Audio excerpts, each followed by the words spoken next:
Avant de commencer l'histoire, dites-nous d'où vous nous regardez en laissant un commentaire ci-dessous. Si cette vidéo vous plaît, n'oubliez pas d'aimer et de vous abonner. Passez une excellente journée. Trichon Truin, extrait d'Histoire, profitez de l'histoire.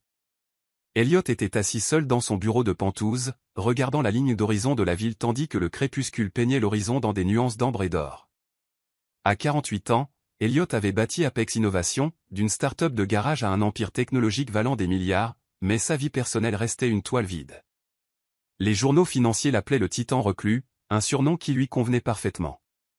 Le soleil couchant accrochait les monuments de verre et d'acier qu'il pouvait voir depuis sa fenêtre, certains abritant des entreprises qu'il possédait entièrement, d'autres des concurrents qu'il avait déjoués.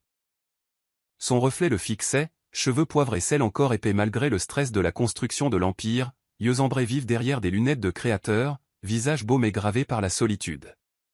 Il ajusta son costume anthracite parfaitement taillé une armure, en réalité et se détourna de la vue. Encore une invitation, Monsieur Grant, annonça son assistant exécutif, Miles, déposant une élégante enveloppe crème sur le bureau de verre immaculé. Miles avait perfectionné l'art d'entrer dans une pièce silencieusement, une compétence qu'Elliot appréciait. Elliot ne jeta même pas un coup d'œil à l'enveloppe, le lettrage en relief doré criant une autre obligation sociale qu'il n'avait aucune intention de remplir. Gala de charité, mariage. Mademoiselle Harper du marketing a spécifiquement mentionné qu'elle espérait que vous seriez présent. Le ton de Miles était professionnel, mais Elliot décela la légère note d'espoir. Miles essayait de l'amener dans des situations sociales depuis des années. Un malaise familier serra la poitrine d'Elliot, une sensation qu'il avait ressentie si souvent qu'elle pouvait être considérée comme une vieille amie. Son rythme cardiaque augmenta légèrement. Ses paumes devinrent moites manifestations physiques du mur qu'il avait construit autour de lui des décennies auparavant. « Envoyez le colis cadeau standard avec mes regrets, dit-il. Miles hocha la tête, s'attendant à cette réponse. Au cours de la décennie où il avait travaillé pour Elliot, son patron n'avait jamais accepté une invitation personnelle. Les rumeurs au bureau avaient atteint des proportions mythiques. Certains disaient qu'il avait eu le cœur brisé par une croqueuse de diamants. D'autres chuchotaient une famille secrète cachée en Europe. Certains des employés plus jeunes avaient un pari en cours sur le fait qu'il était en réalité un vampire, expliquant à la fois sa pâleur et son aversion pour les rassemblements sociaux. La vérité était plus simple et plus complexe à la fois. Ayant grandi en foyer d'accueil, ballotté entre 7 foyers avant ses 16 ans, Elliot avait appris très tôt que la connexion signifiait la vulnérabilité, et la vulnérabilité signifiait la douleur. Son génie de la technologie avait été son évasion, mais maintenant son bouclier. Les quelques fois où il avait tenté des relations dans la vingtaine s'étaient soldées par un désastre, les femmes étant plus intéressées par son compte bancaire croissant que par l'homme qui se trouvait derrière. La réunion du conseil est reportée à jeudi, continua Miles, tapotant des notes sur sa tablette. Le docteur Carter a appelé pour votre examen annuel. 3e rappel et les documents d'acquisition de Tokyo nécessitent votre signature d'ici demain. Elliot hocha la tête distraitement, son attention captée par un jeune couple marchant main dans la main dans le parc en face de son immeuble. La femme dit quelque chose qui fit rire l'homme aux éclats, leur intimité facile portait faiblement à travers la vitre. Quelque chose à l'intérieur de lui souffrait d'un désir si profond qu'il faillit halter. Il regarda l'homme rapprocher la femme, l'embrassant sur le front avec une tendresse désinvolte, un geste simple qui semblait aussi étranger à Elliot que voler sans elle. 30 ans de solitude s'enroulaient autour de lui comme un manteau familier, confortable, prévisible et de plus en plus lourd. Parfois, dans des moments comme celui-ci, il se demandait ce qu'aurait pu être sa vie avec quelqu'un pour la partager. La pensée se dissolvait toujours rapidement sous le poids de l'expérience et de la réalité. Aussi, ajouta Miles, observant son patron attentivement, le nouveau chef de la recherche médicale commence demain. Le docteur Lila a des références exceptionnelles, premier cycle à Princeton, médecine à Harvard, recherche révolutionnaire en médecine régénérative. Bien, marmonna Elliot, se détournant finalement de la fenêtre. Le couple avait disparu au coin du chemin, nous avons besoin de quelqu'un qui peut faire avancer cette division. Le dernier directeur était trop prudent avec le financement. Sa conférence TED sur la régénération n'aura la plus de 5 millions de vues, ajouta Miles. Apparemment, elle a refusé des offres de 3 géants pharmaceutiques pour nous rejoindre. Femme intelligente, dit Elliot, s'installant dans sa chaise ergonomique. Avec nous, elle aura une liberté de recherche totale sans les contraintes des entreprises pharmaceutiques. Miles hésita, puis ajouta, le dîner d'accueil des cadres est demain soir. En tant que PDG, votre présence. Envoyez mes regrets, interrompit Elliot, ouvrant son ordinateur portable. J'ai la conférence téléphonique de Singapour. C'est à 4 heures, monsieur. Le dîner est à 7 heures.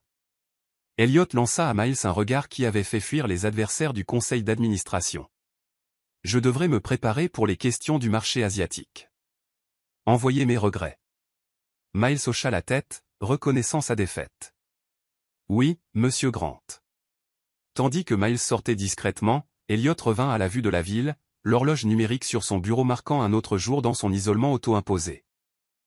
Il avait un empire qui s'étendait sur des continents, des technologies qui avaient changé le monde, une richesse au-delà de l'imagination. Et encore une fois, le dîner seul. Il ouvrit le dossier du docteur Stella Lila sur son ordinateur, quelque chose qu'il avait fait plusieurs fois depuis l'approbation de sa nomination. Ses références étaient en effet impressionnantes, mais c'était son approche de recherche qui avait retenu son attention. Innovante mais méthodique, audacieuse mais ancrée dans la rigueur scientifique. Dans sa conférence TED, elle avait parlé avec une passion pour la guérison qui résonnait avec quelque chose de profond en lui, quelque chose qu'il avait cru dormant depuis longtemps. Elliot cliqua sur sa photo, professionnelle, soignée, avec des yeux intelligents qui semblaient regarder à travers la caméra. Quelque chose dans son regard le mettait mal à l'aise, comme si elle pouvait voir au-delà de ces barrières soigneusement construites. Il ferma brusquement le dossier et se tourna vers les projections trimestrielles à la place un territoire de loin plus sûr. Les chiffres, les données, les tendances du marché. Cela était prévisible, contrôlable, contrairement aux gens, contrairement aux émotions. Cette nuit-là, dans son appartement de Penthouse luxueux mais stérile, Elliot se tenait à la fenêtre, regardant les lumières de la ville en contrebas.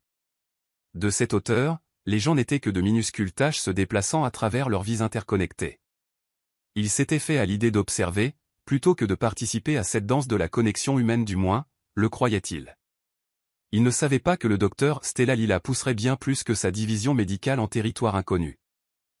La femme qui arriverait demain allait défier chaque mur qu'il avait construit, chaque défense qu'il avait perfectionnée, chaque certitude qu'il avait établie sur son existence solitaire.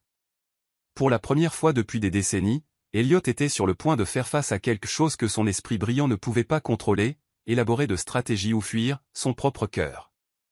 Chapitre 2. La touche de guérison, The Healing Touch, Stella Lila ajusta sa blouse blanche impeccable et prit une profonde inspiration avant d'entrer dans la tour Apex. Le soleil matinal transformait l'extérieur en vert du bâtiment en un phare scintillant sur la ligne d'horizon de la ville, approprié pour une entreprise qui se targuait d'illuminer l'avenir. À 36 ans, elle avait déjà révolutionné la thérapie de régénération cellulaire, présenté des communications lors de conférences médicales dans le monde entier et gagné le respect de la communauté médicale internationale. Pourtant, aujourd'hui, des papillons dansaient dans son estomac.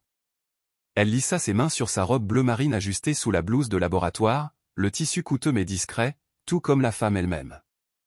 Sa peau foncée rayonnait d'un éclat naturel. Ses tresses étaient élégamment relevés en un chignon professionnel qui mettait en valeur ses pommettes hautes et ses yeux marrons expressifs. Autour de son cou pendait un petit pendentif, un cadeau de sa mère, avant que le cancer ne l'emporte trop tôt. Diriger la division de recherche médicale d'Apex représentait plus qu'une progression de carrière, c'était personnel. Les ressources de l'entreprise pourraient aider sa recherche à atteindre les patients plus rapidement, y compris ceux souffrant de conditions similaires à celles de sa défunte mère. Cette connexion avait guidé chaque étape de son parcours universitaire et professionnel. Le trac du premier jour, demanda le garde de sécurité avec un gentil sourire alors qu'il lui délivrait son badge. C'est si évident? Stella rit, sa voix mélodieuse portant dans le hall de marbre. Tout le monde en a, même le grand patron lui-même, bien que ce fût bien avant mon temps. Le garde lui tendit le badge avec un clin d'œil. Mais entre nous, vous n'avez rien à craindre. Votre réputation vous précède, docteur Lila. Stella sourit mais se demanda intérieurement ce que sa réputation impliquait exactement, son dossier de recherche stellaire, ou peut-être les murmures qui suivaient les femmes qui réussissaient dans des domaines dominés par les hommes, des suppositions sur qui elle aurait pu connaître plutôt que sur ce qu'elle savait réellement. Son chauffeur de taxi ce matin-là avait reconnu le logo Apex sur sa lettre d'offre. Elliot Grant, cet homme est un génie, mais un homme étrange, il ne voit jamais personne, il dirige son empire depuis l'ombre. Le chauffeur l'avait dévisagé dans le rétroviseur.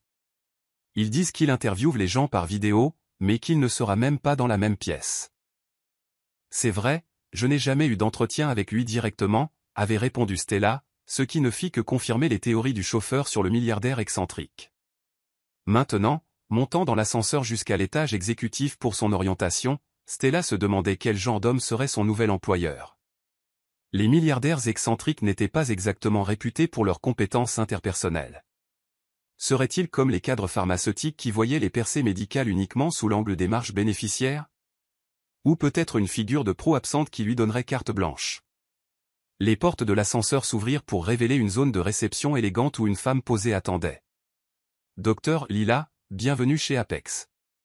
Je suis Clara, responsable des ressources humaines. Nous sommes ravis que vous vous joigniez à nous. Le processus d'orientation fut approfondi mais efficace. Les avantages expliqués, les protocoles de sécurité détaillés, la philosophie de l'entreprise décrite. Stella absorba tout en notant le courant sous-jacent de révérence chaque fois que le nom d'Elliot Grant était mentionné. Monsieur Grant a autorisé un financement de recherche illimité pour votre département, expliqua Clara, son ton suggérant que c'était très inhabituel. Il a été très précis sur le fait de vous assurer toutes les ressources nécessaires. Stella haussa un sourcil, c'est généreux. C'est sans précédent, corrigea Clara. Monsieur Grant est connu pour sa surveillance budgétaire rigoureuse. Votre département est le premier à recevoir une telle latitude. La division médicale occupait 3 étages de laboratoire de pointe et d'installation de recherche qui faisait ressembler son ancien laboratoire universitaire à une salle de sciences de lycée. L'équipement était de pointe, une grande partie étant conçue sur mesure pour des applications de recherche spécifiques. Pendant sa visite, des chercheurs et des médecins l'abordèrent avec admiration et enthousiasme, sa réputation l'avait effectivement précédé. Votre travail sur la régénération tissulaire était brillant, s'exclama le docteur Bennett, qui serait son adjoint. Il avait la soixantaine, avec des yeux aimables derrière d'épaisses lunettes et une tendance à parler avec ses mains. Nous stagnions ici, honnêtement. Le financement est magnifique, mais nous avions besoin d'une vision nouvelle. Stella observa les techniciens calibrer un appareil sophistiqué de cartographie cellulaire dont elle n'avait lu que dans des revues. Cet équipement a dû coûter des millions, dit-elle. Monsieur Grant a autorisé l'achat le mois dernier, expliqua le docteur Bennett, il a dit que c'était essentiel pour la nouvelle direction de la recherche. C'était juste après qu'il ait approuvé votre nomination. Pourquoi Monsieur Grant n'a-t-il pas recruté quelqu'un plus tôt? Demanda Stella alors qu'ils entraient dans un laboratoire où des techniciens menaient des expériences sur des cellules souches. Le docteur Bennett baissa la voix, jetant un coup d'œil autour de lui comme si les murs pouvaient écouter. Il est particulier. Il a interviewé personnellement 20 candidats sur 2 ans. La plupart ne l'ont même jamais vu vidéoconférence uniquement. Vous êtes la première qui l'ait approuvé. Stella haussa un sourcil. Je n'ai jamais eu d'entretien avec lui. Exactement, le docteur Bennett eut un regard éloquent. Il a examiné votre recherche, regardé votre conférence TED et approuvé votre nomination immédiatement. Sans précédent. Stella ressentit un mélange curieux de fierté et de malaise. Son travail avait-il vraiment impressionné Elliot Grant, ou s'était-il simplement lassé de la recherche? Alors qu'il contournait un coin vers le principal centre de recherche, Stella heurta un homme de grande taille sortant d'une salle de conférence. L'impact envoya ses dossiers se disperser sur le sol poli. Je suis vraiment désolé, commença-t-elle, s'agenouillant pour ramasser ses affaires, puis levant les yeux vers les yeux ambrés les plus pénétrants qu'elle ait jamais vus. L'homme semblait figé, la fixant avec une expression illisible. Il ne portait pas de badge, juste un costume anthracite impeccablement taillé qui contrastait avec ses cheveux poivre et sel. Ses traits étaient aristocratiques, pommette haute, mâchoire forte, nez droit, mais ce furent ses yeux qui capturèrent son attention. Il contenait de l'intelligence, certes, mais aussi quelque chose de plus profond, quelque chose de presque hanté. Le docteur Bennett était devenu pâle. Monsieur Grant, je fais visiter les installations au docteur Lila. Elliot Grant, le milliardaire reclus lui-même. Stella ne s'attendait pas à le rencontrer si tôt, ou si littéralement. Docteur Lila, dit Elliot, sa voix profonde à peine au-dessus d'un murmure. Il tendit la main machinalement, comme s'il se souvenait d'un protocole social oublié depuis longtemps. Stella la prit, sentant un courant inattendu passer entre eux, comme de l'électricité statique, mais plus chaud, plus insistant. Sa paume était étonnamment calleuse pour un cadre d'entreprise, sa poignée ferme mais prudente, comme s'il craignait de casser quelque chose de fragile. C'est un plaisir de vous rencontrer enfin, Monsieur Grant. Votre vision pour ce centre de recherche est extraordinaire. Elliot semblait chercher ses mots, une expérience clairement étrangère pour lui. Ses yeux passèrent de son visage à leurs mains toujours jointes, puis de nouveau à elle. Votre article sur les voies de régénération neurale était éclairant. Les implications pour les lésions de la moelle épinière, à elles seules. Il s'interrompit, relâchant brusquement sa main. Un muscle tressaillit dans sa mâchoire, comme s'il luttait contre une bataille interne. Avant que Stella ne puisse répondre, Elliot hocha la tête sèchement et continua dans le couloir, son assistant se dépêchant de suivre le rythme. Elle ne put s'empêcher de remarquer comment les autres employés s'aplatissaient contre les murs à son passage, leurs expressions étant un mélange de respect et de terreur. « Eh bien » souffla le docteur Bennett, aidant Stella avec le reste de ses papiers éparpillés. C'était inhabituel. Ils parlent rarement à qui que ce soit directement, et encore moins complimentent leur travail. Stella regarda la silhouette d'Elliot s'éloigner. Sa curiosité piqua. Homme intéressant. Plus intéressant encore, dit le docteur Bennett, c'est qu'il ait lu votre recherche. Monsieur Grant supervise des douzaines d'entreprises. Il a dû étudier votre travail attentivement. Stella sourit pensivement. Alors j'espère qu'il est prêt pour mes propositions. J'ai de grands projets pour cette division. La fin de la journée se passa dans un tourbillon de présentations et de visites d'installation. En soirée, la tête de Stella bourdonnait de possibilités de direction de recherche et de collaboration. Elle fut la dernière à partir, révisant les protocoles de laboratoire jusqu'à ce que la sécurité lui rappelle gentiment l'heure. Dehors, l'air nocturne était frais contre sa peau. Stella refusa une voiture de société, préférant marcher quelques pâtés de maison pour s'éclaircir les idées avant de héler un taxi. Alors qu'elle se promenait devant des boutiques haut de gamme et des restaurants, ses pensées revinrent à sa brève rencontre avec Elliot Grant. Sa connaissance de son travail avait été impressionnante, mais le plus intrigant était l'intensité de son regard, comme s'il voyait quelque chose au-delà de la façade professionnelle qu'elle présentait au monde. C'était déconcertant et étrangement exaltant. Passant devant un kiosque à journaux, Stella remarqua un magazine d'affaires avec la photo d'Elliot en couverture. Le bâtisseur d'Empire Invisible, proclamait le titre.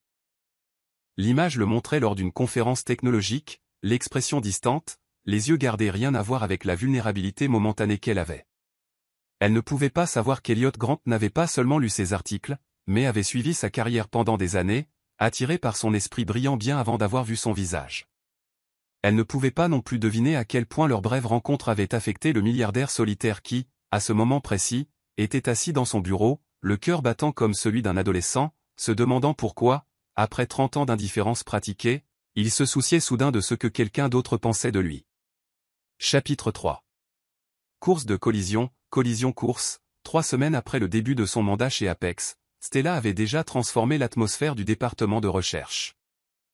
Sa politique de porte ouverte et son approche collaborative dynamisaient l'équipe, et son rire résonnait souvent dans des laboratoires qui étaient auparavant des lieux solennels. Elle institua des forums de recherche hebdomadaires où même les jeunes scientifiques pouvaient présenter des idées et des sessions de méditation pour stimuler la pensée créative. Les couloirs autrefois stériles présentaient maintenant des affichages numériques des projets en cours, rendant le travail invisible de la recherche cellulaire visible pour tous ceux qui passaient. Les étages médicaux bourdonnaient d'une nouvelle énergie et de chuchotements sur le comportement inhabituel de leur PDG reclus. Elliot se retrouva à inventer des raisons de visiter les étages médicaux, quelque chose qu'il n'avait jamais fait auparavant. Il apparaissait à l'improviste, ostensiblement pour vérifier les investissements en équipement ou les allocations budgétaires. Bien qu'il maintienne son expression stoïque caractéristique, ses yeux trahissaient une concentration qui n'avait rien à voir avec les bilans ou les rendements d'investissement. Le personnel remarqua, échangeant des regards, chaque fois que leur PDG reclus apparaissait peu de temps après que le docteur Lila ait mentionné une percée ou un défi. Il est descendu plus ce mois-ci qu'au cours des 5 dernières années réunies, chuchota Rachel de la biochimie à sa collègue alors qu'elle regardait Elliot écouter attentivement l'explication de Stella sur son dernier protocole de recherche. Et avez-vous remarqué? Théo de l'analyse de données la poussa du coude. Il ne vient que quand elle est là. Hier, il m'a posé des questions sur son emploi du temps de recherche.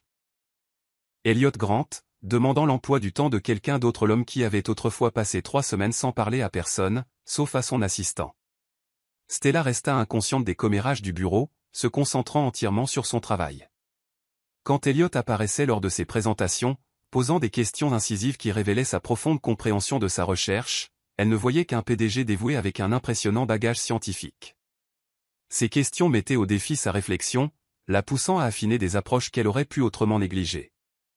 Votre proposition d'utiliser des cellules souches modifiées pour régénérer le tissu nerveux endommagé est prometteuse, dit Elliot, lors d'une telle discussion, sa voix prudente et mesurée. Mais avez-vous envisagé les complications de la réponse immunitaire chez les patients plus âgés? Stella leva les yeux de son microscope, impressionnée. En fait, oui. Nous développons un protocole immunosuppresseur compagnon ciblé spécifiquement sur le site de régénération. Il minimise les effets systémiques tout en maximisant l'acceptation. Un fantôme de sourire traversa le visage d'Elliot. Solution élégante. Ce que Stella ne pouvait pas voir, c'est comment Elliot répétait les questions avant ses visites spontanées, ou comment il passait des soirées à étudier des revues médicales pour suivre son esprit brillant. Elle ne remarqua pas comment ses yeux suivaient ses mouvements, comment il se penchait légèrement vers elle lorsqu'elle parlait, ou comment son visage normalement impassible s'adoucissait en sa présence. Miles, cependant, remarqua. Après une réunion où Elliot avait approuvé la demande de budget de Stella sans une seule question sans précédent dans l'histoire de l'entreprise, son fidèle assistant aborda le sujet. Le docteur Lila semble faire d'excellents progrès, s'aventura prudemment Miles alors qu'il retournait au bureau d'Elliot. Son travail est exceptionnel, répondit Elliot, neutre. Vous vous intéressez personnellement à son département. Elliot s'arrêta de marcher, fixant Miles avec un regard qui aurait intimidé n'importe qui d'autre. Je m'intéresse personnellement à tous les départements qui se montrent prometteurs. Miles, enhardi par 10 ans de service, insista. Vous n'avez jamais assisté aux réunions hebdomadaires de l'équipe de neurosciences auparavant. Vous n'en avez pas manqué une en 3 semaines. Un muscle tressaillit dans la mâchoire d'Elliot. Y a-t-il un but à cette observation? Aucun but, monsieur. Juste une observation. L'expression de Miles resta professionnelle, mais ses yeux contenaient un amusement averti. La réunion budgétaire trimestrielle est demain à 2 heures. Le docteur Lila présentera. Je suis au courant de mon emploi du temps, dit Elliot sèchement, entrant dans son bureau et fermant la porte avec une force inhabituelle. Seul, il se tint à sa fenêtre, regardant la ville en contrebas mais ne voyant rien. Qu'est-ce qui lui arrivait? Il avait construit sa vie autour du contrôle de ses entreprises, de ses émotions, de ses interactions. Maintenant, il se retrouvait attiré comme un aimant vers le département médical, fabriquant des excuses fragiles pour être en présence de Stella. C'était irrationnel, non professionnel, totalement inhabituel pour lui, et pourtant il ne pouvait pas s'arrêter. Tard un soir, Stella était seule dans son laboratoire, examinant les schémas de croissance cellulaire sous un microscope puissant. Le bâtiment s'était vidé il y a des heures, même l'équipe de nettoyage avait terminé ses rondes. Elle préférait travailler dans cette solitude paisible, avec de la musique classique jouant doucement sur son ordinateur. Ce soir-là, les suites de Boccherini de Yo-Yo Ma créé la bande sonore parfaite pour la découverte scientifique. La sensation d'être regardée la picota. Elle leva les yeux et trouva Elliot debout dans l'embrasure de la porte, hésitant à entrer. Il ne portait pas de veste de costume, sa chemise blanche impeccable était retroussée aux manches, révélant des avant-bras étonnamment musclés. Sans son armure corporative, il semblait presque approchable. Monsieur Grant, le salua-t-elle avec un sourire chaleureux. Il est presque minuit. Je pensais que j'étais la seule accro au travail ici. Elliot entra dans le laboratoire, maladroit mais déterminé. Docteur Lila, votre proposition de séquence d'éclairage est passée sur mon bureau. C'est innovant. Merci. Elle fit un geste vers le tabouret à côté d'elle. Voulez-vous voir les résultats préliminaires? À sa surprise, il s'assit, assez près pour qu'elle puisse sentir son eau de colonne quelque chose de subtil et boisé, avec des notes de bois de santal. Alors qu'elle expliquait ses découvertes, leurs épaules se touchant presque alors qu'il regardait dans le microscope, elle remarqua les ridules autour de ses yeux, preuve des années passées à scruter les détails. Ses mains étaient stables lorsqu'il ajustait la mise au point, pas les mains douces d'un cadre qui ne touchait que des claviers, mais des mains qui avaient construit des choses. Vous avez une formation en ingénierie, dit-elle. Pas une question, mais une observation. Elliot la regarda, surpris. Comment l'avez-vous su? La façon dont vous manipulez l'équipement. Vous comprenez la mécanique, pas seulement la théorie. Un soupçon de sourire tira sur sa bouche.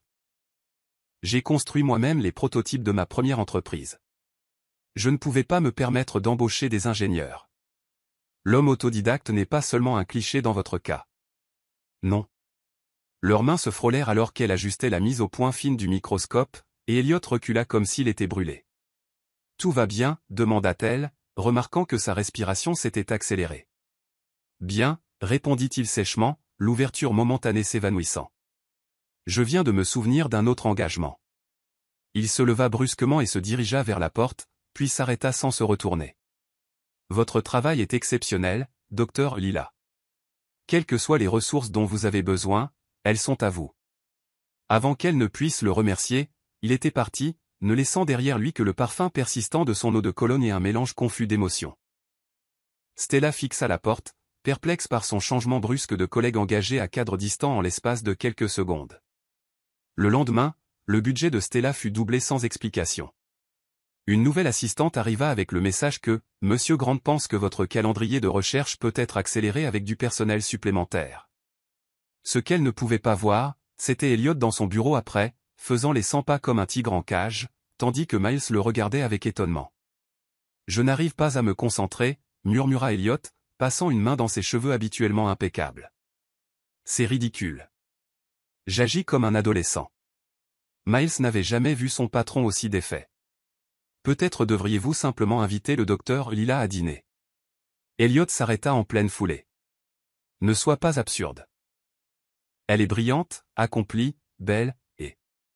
Vous êtes un génie milliardaire philanthrope, compléta sèchement Miles. Incompétent socialement, corrigea Elliot, se laissant tomber dans sa chaise avec une lourdeur inhabituelle. La dernière fois que j'ai invité une femme à dîner, c'était en 1994, et ce fut un désastre. De plus, elle travaille pour moi. Ce serait inapproprié. Miles soupira. Avec tout le respect que je vous dois, monsieur, vous êtes propriétaire de l'entreprise. Vous faites les règles. Elliot écarta la suggestion d'un geste, mais la graine était plantée. Pour la première fois depuis des décennies, Elliot se surprenait à penser à autre chose qu'aux affaires, et cela le terrifiait. Ce soir-là, Elliot était assis seul dans son penthouse, un verre de scotch rare à la main, contemplant les lumières de la ville en contrebas. Dans l'armoire de sa salle de bain se trouvait une ordonnance pour des anxiolytiques. Il n'avait jamais cédé à la fierté de son entêtement, l'ayant toujours emporté sur l'aide pharmaceutique. Ce soir, il reconsidéra presque. Comment cela s'était-il produit? Quand le docteur Stella Lila s'était-elle transformée d'un CV impressionnant en une femme qui occupait ses pensées jour et nuit, une femme dont le sourire faisait battre son cœur, dont l'intelligence le défiait et l'excitait, dont la présence le faisait se sentir simultanément plus vivant et plus vulnérable qu'il ne l'avait été depuis 30 ans? Elliot vida son scotch, la brûlure dans sa gorge n'étant rien comparée à la douleur inconnue dans sa poitrine.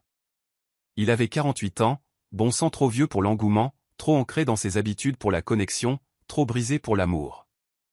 N'est-ce pas? Chapitre 4.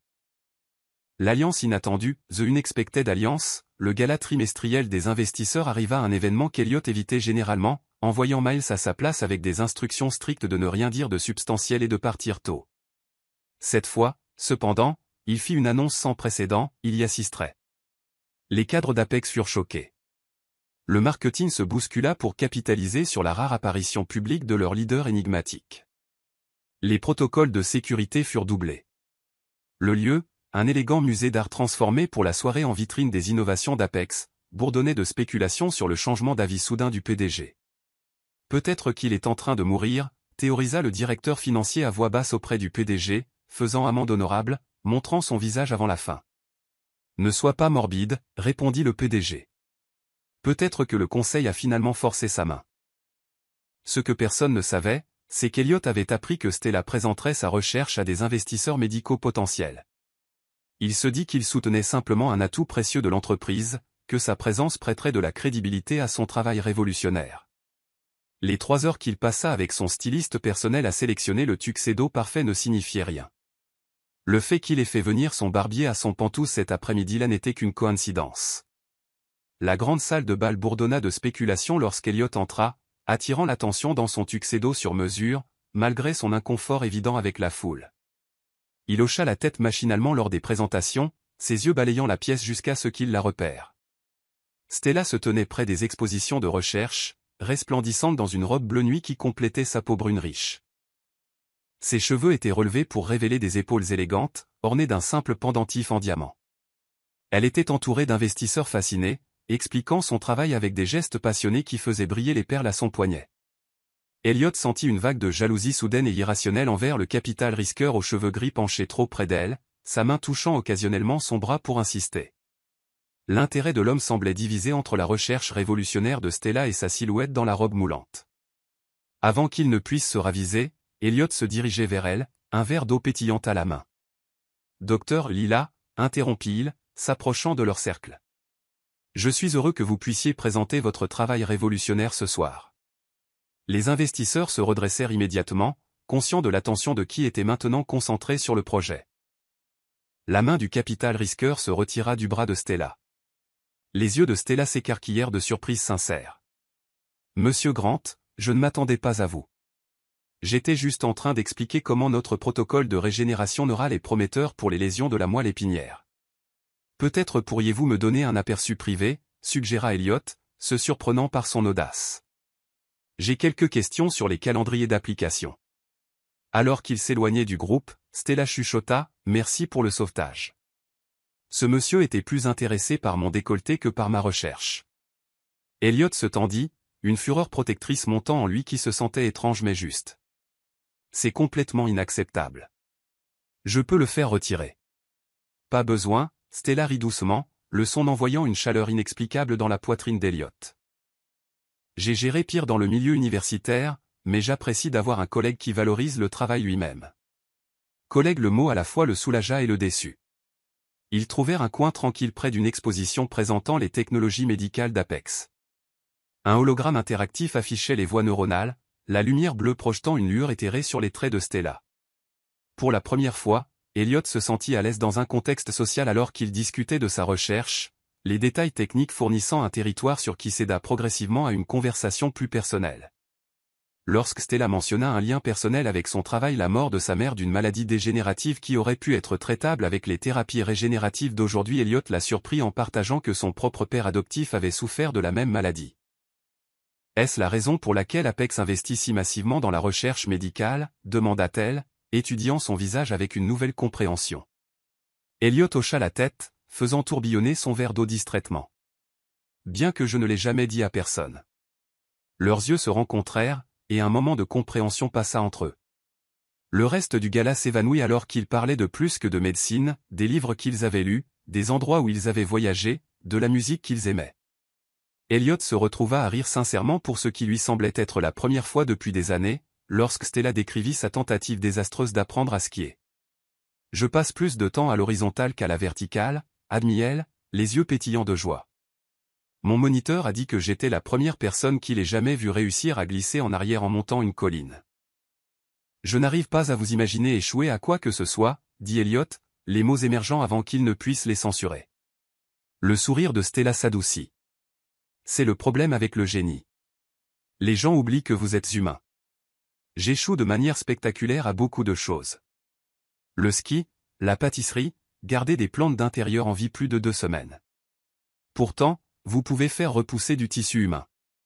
Les cellules sont plus indulgentes que la pâte à levain, plaisanta-t-elle, puis devint sérieuse. Tout le monde suppose que le succès me vient facilement, parce qu'il ne voit que les résultats, pas le processus. Les expériences ratées, les demandes de subventions rejetées, les nuits passées à douter de chaque choix de carrière. Elliot sentit quelque chose changer entre eux, un abaissement des barrières professionnelles, un aperçu de la personne derrière les réalisations. Je comprends cela mieux que la plupart des gens. Je crois que oui, répondit doucement Stella. De l'autre côté de la pièce, Miles regardait avec étonnement, poussant Rachel de la recherche, qui avait été invitée à être sa cavalière. Je ne l'ai jamais vu comme ça. Pas une seule fois en 10 ans. Il est réellement détendu. Rachel sourit d'un air entendu. Ils ne se sont pas quittés des yeux de toute la nuit. $20 que nous assistons au début de quelque chose de grand. Miles secoua la tête. Pas de pari. L'homme a installé un ascenseur direct vers l'étage médical la semaine dernière. Je pense que nous sommes déjà au milieu de quelque chose. Alors que la soirée se terminait, Elliot raccompagna Stella jusqu'à sa voiture, une chevalerie inattendue qui laissa ses agents de sécurité se bousculer pour ajuster leur protocole. J'ai apprécié notre conversation, dit Stella alors qu'ils atteignaient son véhicule, une hybride modeste qui témoignait de sa nature pratique. Vous n'êtes pas du tout ce que les gens disent. Elliot haussa un sourcil. Que disent-ils? Que vous êtes brillant, mais froid, distant, inabordable. Elle sourit, le clair de lune se reflétant dans ses yeux. Il se trompe sur au moins 2 de ces choses. Avant qu'Elliot ne puisse répondre, elle se pencha et l'embrassa sur la joue, ses lèvres chaudes contre sa peau. Bonne nuit, monsieur Grant. Elliot, corrigea Théil, sa voix plus rauque que prévu. S'il vous plaît. Son sourire s'élargit. Bonne nuit, Elliot. Jusqu'à demain. Il resta figé dans le garage de stationnement, longtemps après la disparition de ses feux arrière, sa main touchant l'endroit où ses lèvres avaient été. Son équipe de sécurité maintint une distance discrète, bien qu'il puisse imaginer leur confusion face à son comportement inhabituel. Dans son penthouse cette nuit-là, Elliot se tenait à sa fenêtre, regardant les lumières de la ville. Pour la première fois depuis 30 ans, la vue semblait solitaire plutôt que paisible. Il pensa à Stella, son intelligence, sa compassion, sa capacité à le faire se sentir vu plutôt que simplement observé. La façon dont ses yeux se plissaient quand elle riait, le parfum subtil de son parfum, quelque chose avec des notes de jasmin et de vanille. Son téléphone sonna avec un message texte inhabituel à cette heure. C'était de Stella. Merci d'avoir rendu cette soirée supportable. Vos idées sur la connectivité neurale m'ont fait repenser notre approche. Je vous envoie le protocole révisé, faites-moi savoir ce que vous en pensez. Elliot sourit à l'écran, tapant une réponse avant de pouvoir trop y réfléchir. Heureux d'aider. Examinerai d'ici le matin. Et merci d'avoir fait d'un événement que j'évite habituellement la meilleure soirée que j'ai eue depuis des années. Son doigt plana au-dessus du bouton d'envoi pendant une minute entière avant qu'il n'appuie dessus, le cœur battant de manière ridicule. Lorsque sa réponse arriva un simple smiley visage souriant avec Urior, il ressentit une vague absurde de bonheur. Elliot Grant, qui avait bâti un empire technologique grâce à une concentration impitoyable et un détachement émotionnel, s'endormit cette nuit-là en pensant non pas au cours des actions ou aux parts de marché, mais au sourire d'une brillante doctoresse et à la possibilité que 30 ans de solitude touchent enfin à leur fin. Chapitre 5. Opération Amour Patron, Opération Love Boss, le changement chez Elliot était subtil mais indéniable. Il commença à prendre son déjeuner au café de l'entreprise plutôt que dans son bureau. Il assistait à des réunions de département qu'il avait précédemment déléguées. Il utilisait les escaliers occasionnellement, affirmant que c'était pour faire de l'exercice, bien que les employés remarquassent que ses parcours de « fitness » l'emmenaient inévitablement devant le département de recherche médicale. Il souriait même occasionnellement, une expression sincère qui transformait ses traits austères et faillit faire s'évanouir une stagiaire sous le choc. Le plus révélateur fut sa garde-robe. L'homme qui avait porté des costumes anthracites identiques pendant une décennie affichait soudain une gamme de couleurs, des bleus marines, des gris subtils, même une cravate bordeaux qui faisait ressortir la chaleur de ses yeux ambrés. Ses cheveux, auparavant coupés avec précision toutes les 2 semaines, arboraient maintenant un style légèrement plus doux qui le faisait paraître des années plus jeune. La machine à rumeurs du bureau fonctionnait à plein régime. Des chuchotements suivaient Elliot dans les couloirs, les théories allant d'un diagnostic terminal expliquant son étreinte soudaine de la vie à un parasite cérébral altérant la personnalité expliquant sa sociabilité sans précédent. La vérité qu'Elliot Grant puisse simplement éprouver des émotions humaines normales semblait trop tirée par les cheveux pour que beaucoup l'acceptent. Un canal Slack secret intitulé « Opération Amour Patron » apparut, avec Miles nommé à contre-cœur officier de renseignement en raison de sa proximité avec Elliot. Les membres clés de la conspiration, Rachel de la recherche, Théo de l'informatique, Nora des RH, et maintenant Miles se réunissaient régulièrement dans la salle de pause oubliée du 8e étage pour comparer leurs notes et élaborer des stratégies. Il m'a demandé si la cravate bleue ou la bordeaux lui allait mieux hier, rapporta Miles lors d'une telle réunion, toujours déconcerté par le souvenir. Quand j'ai demandé quelle était l'occasion, il a marmonné quelque chose à propos d'une revue de département dans le médical. Rachel sourit, trempant un cookie dans son café. Il a porté la bleue. Stella a mentionné que ça faisait ressortir ses yeux. Tu surveilles leur conversation maintenant, demanda Miles, alarmé. S'il te plaît, Rachel fit un geste de la main avec désinvolture. Je travaille dans le laboratoire juste à côté, les murs sont en verre. Je n'espionne pas, j'observe. Nora, la romantique du groupe, soupira rêveusement. Ils sont parfaits l'un pour l'autre. Elle est si chaleureuse et ouverte, et il. Eh bien. Il en a besoin. Mais ils sont tous les deux complètement ignorants, souligna Théo, ses doigts volant sur sa tablette alors qu'il programmait quelque chose.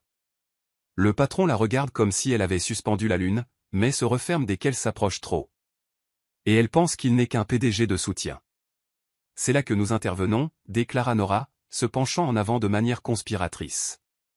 Elliot Grant a tout donné pour construire cette entreprise. Il est temps que nous lui rendions quelque chose comme un coup de pouce vers le bonheur. Miles se déplaça inconfortablement. Je ne suis pas sûr que nous devrions nous mêler de la vie personnelle du patron. Nous ne nous mêlons pas, corrigea Nora. Nous facilitons. Grande différence. Leur première tentative organisait Elliot et Stella comme co-présentateurs pour une conférence sur la technologie médicale échoua de manière spectaculaire lorsqu'Elliot, paniqué à l'idée de parler en public aux côtés de Stella, envoya Miles à sa place avec une excuse fragile concernant une réunion d'urgence du conseil. Je vous avais dit qu'il n'était pas prêt pour ce niveau d'exposition, réprimanda Miles. L'homme est nerveux de commander un café si le barista est trop attirant. Vous vouliez le mettre sur scène avec la femme avec qui il peut à peine former des phrases. Leur deuxième tentative impliqua un dysfonctionnement d'ascenseur inventé qui piégea Elliot et Stella entre les étages pendant 20 minutes. Bien qu'ils aient engagé la conversation, l'Elliot pratique passa la majeure partie du temps au téléphone avec la maintenance, exigeant une action immédiate et menaçant de licenciement si le problème n'était pas résolu rapidement. Mon heure de gloire en tant qu'ingénieur en informatique, se lamenta Théo après, utiliser mes compétences pour pirater le système d'ascenseur, et il passe tout le temps au téléphone au lieu de faire un pas, nous avons besoin de quelque chose de plus organique, insista Rachel après ses échecs, quelque chose qui les force à se voir comme des personnes, pas des collègues. Pendant ce temps, inconscients de la conspiration qui se formait autour d'eux, Elliot et Stella continuaient leur danse professionnelle. Leurs interactions restaient largement axées sur le travail, bien que des détails personnels occasionnels glissent à travers les fissures de leur façade professionnelle. Stella apprit qu'Elliot jouait du piano classique, un passe-temps qu'il avait maintenu depuis les foyers d'accueil de son enfance où il fournissait une évasion des environnements chaotiques. Elliot découvrit la passion de Stella pour l'observation des étoiles, héritée de son père astronome. De petits cadeaux commencèrent à apparaître sur le bureau de Stella, un texte médical rare qu'elle avait mentionné vouloir lire, un microscope spécialement calibré qui rendait sa recherche plus facile, un télescope pour la fenêtre de son bureau qui apparut mystérieusement après qu'elle ait commenté la vue dégagée du ciel nocturne depuis l'étage médical. Stella ne mentionnait jamais ces cadeaux lors de leur réunion, laissant Elliot incertain si elle les appréciait ou les trouvait intrusifs. Son incertitude le faisait battre en retraite périodiquement, créant un schéma frustrant d'approche et de retrait qui laissait les deux confus. L'opportunité pour l'équipe de l'opération Amour Patron se présenta lorsque Stella proposa une retraite de recherche d'un week-end pour finaliser le projet majeur de son équipe. Le centre de recherche en montagne, un pavillon de luxe qu'Elliot avait construit pour des groupes de réflexion de cadres et qui était rarement utilisé, fournirait le cadre parfait pour un travail concentré sans les distractions de la ville. Miles, maintenant entièrement engagé dans la conspiration malgré ses réserves initiales, convainquit Elliot que sa présence était essentielle. Les investisseurs de Tokyo ne débloqueront la tranche de financement finale qu'avec votre approbation directe des protocoles, mentit-il doucement, maintenant un contact visuel avec une aisance habituée. C'est juste 2 jours au centre de recherche en montagne. Ne peuvent-ils pas approuver à distance, demanda Elliot, bien que Miles remarqua qu'il vérifiait déjà son calendrier. Ils ont spécifiquement demandé une supervision en personne, quelque chose à propos d'investissements précédents dans une technologie similaire qui a sous-performé. Ils font confiance à ton jugement scientifique. Miles marqua une pause stratégique. Bien sûr, si tu es mal à l'aise de travailler aux côtés du docteur Lila pendant si longtemps. Je n'ai pas dit ça, répondit Elliot rapidement. Je suis parfaitement capable de maintenir des limites professionnelles, bien sûr, monsieur, acquiesça Miles, cachant son sourire. Je vais faire les arrangements. Ce qu'Elliot ignorait, c'était que la retraite d'équipe avait été réduite par des urgences et des conflits fabriqués jusqu'à ce que seul lui et Stella y assistent, les autres se joignant par vidéoconférence, qui échoueraient mystérieusement en raison d'interférences météorologiques orchestrées par Théo. Stella était également trompée, on lui avait dit qu'Elliot amenait des investisseurs potentiels qui avaient besoin d'intimité et de discrétion. La culture d'entreprise japonaise valorise les relations personnelles, lui expliqua Nora. Monsieur Grant estime que votre recherche mérite leur soutien financier total. Le week-end approcha avec Elliot et Stella faisant tous deux des préparatifs, Elliot passant des heures à sélectionner des vêtements décontractés appropriés, un concept étranger à une garde-robe uniquement composée de costumes. Stella préparant une documentation de recherche exhaustive pour impressionner les investisseurs inexistants. L'équipe de l'opération Love Boss tint sa réunion de planification finale la veille de la retraite. Tout est arrangé, confirma Théo.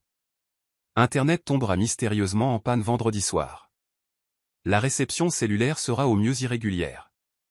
Le chef préparera un dîner romantique pour deux au lieu du buffet qu'ils attendent.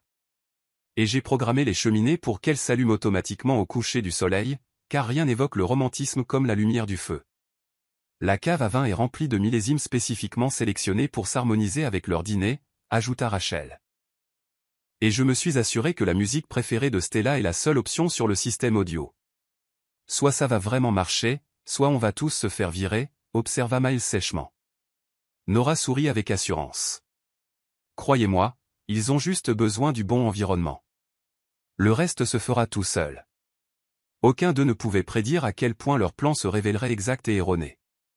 Ou comment la retraite en montagne changerait en effet tout, mais pas de la manière anticipée. Chapitre 6, la révélation. La retraite en montagne changea tout. Quand Elliot et Stella arrivèrent au luxueux pavillon de montagne d'Apex pour découvrir qu'ils étaient les seuls participants, leur confusion initiale fit rapidement place à la suspicion. Où sont les investisseurs japonais, demanda Stella, debout dans la grande entrée, ses documents de recherche serrés contre sa poitrine. Elliot fronça les sourcils, vérifiant son téléphone pour la 3e fois. Et où est l'équipe de recherche? Miles m'a assuré qu'il serait là maintenant. Une toux discrète attira leur attention sur le gardien du pavillon, un homme âgé aux yeux pétillants. Je crains que la tempête n'ait coupé Internet et la plupart des services cellulaires, expliqua-t-il, désignant les fenêtres panoramiques où la neige commençait à tomber fortement. L'équipe a appelé plus tôt pour dire qu'il n'arriverait pas avant que le temps ne s'éclaircisse, probablement dimanche après-midi. Et les investisseurs? Insista Stella.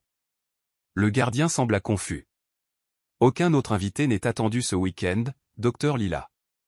Un moment de silence gênant s'étira entre eux alors que la réalisation se faisait jour. Elliot vérifia ses messages une dernière fois avant de ranger son téléphone avec un soupir résigné. Je crois que nous nous sommes fait piéger, dit Stella, regardant le dîner romantique pour deux dressé dans la salle à manger du pavillon, avec bougies et vin. Cela à l'écriture de Nora des RH sur toute la ligne. L'expression d'Elliot s'assombrit. Je ferai virer la personne responsable de ce comportement non professionnel, Stella finit par rire. Elliot, regarde cet effort. Quelqu'un veut que tu sois heureux.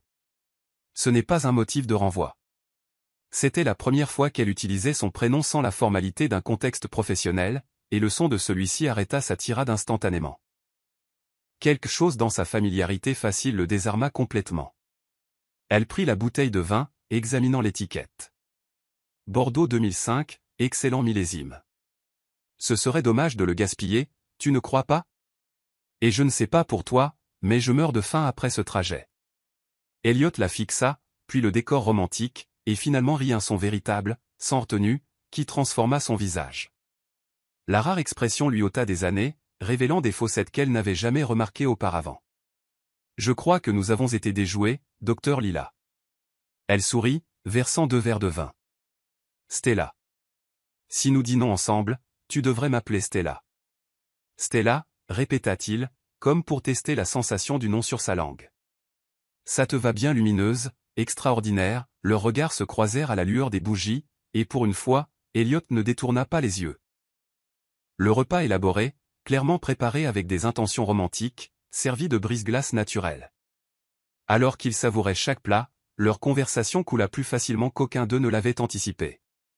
Loin du bureau, entourés par la nature sauvage visible à travers les vastes fenêtres du pavillon, Elliot et Stella abandonnèrent leur persona professionnel. « As-tu toujours voulu être médecin ?» demanda Elliot, faisant tournoyer le liquide rubis dans son verre. Stella considéra la question. « Pas toujours. » Il hocha la tête, une ombre traversant ses traits. Quand ils l'ont diagnostiqué, il n'y avait pas grand-chose qu'ils puissent faire. J'avais 14 ans, regardant la femme la plus forte que je connaissais s'étioler, tandis que les médecins restaient impuissants. J'ai décidé à ce moment-là que je trouverais des moyens de guérir ce que les autres ne pouvaient pas. Les yeux d'Elliot s'adoucirent de compréhension. Et maintenant, ta recherche régénérative pourrait aider de futurs patients atteints de conditions similaires. C'est l'espoir. Elle l'étudia curieusement. Et toi? La technologie a-t-elle toujours été ta passion? Les ordinateurs avaient un sens quand les gens n'en avaient pas. Ils suivaient des règles logiques. Il ne mentait pas, ne décevait pas et ne partait pas, la main de Stella traversa la table, venant se poser légèrement sur la sienne. Le simple contact envoya de la chaleur cascade en lui. Et maintenant, tu as construit un empire en comprenant ce que les machines peuvent faire et que les gens ne peuvent pas. La technologie cellulaire est dans le corps à se guérir lui-même. Exactement. Elliot sourit, une expression authentique, plutôt que son approximation habituelle de lèvres serrées. Peut-être ne sommes-nous pas si différents dans nos objectifs, juste dans nos méthodes.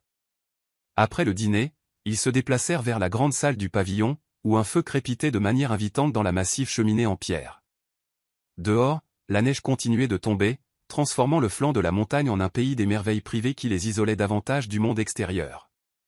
Le lendemain matin, ils firent des randonnées sur des sentiers alpins, Stella taquinant Elliot à propos de ses bottes de randonnée de designer, tandis qu'il s'émerveillait de sa connaissance de la flore locale.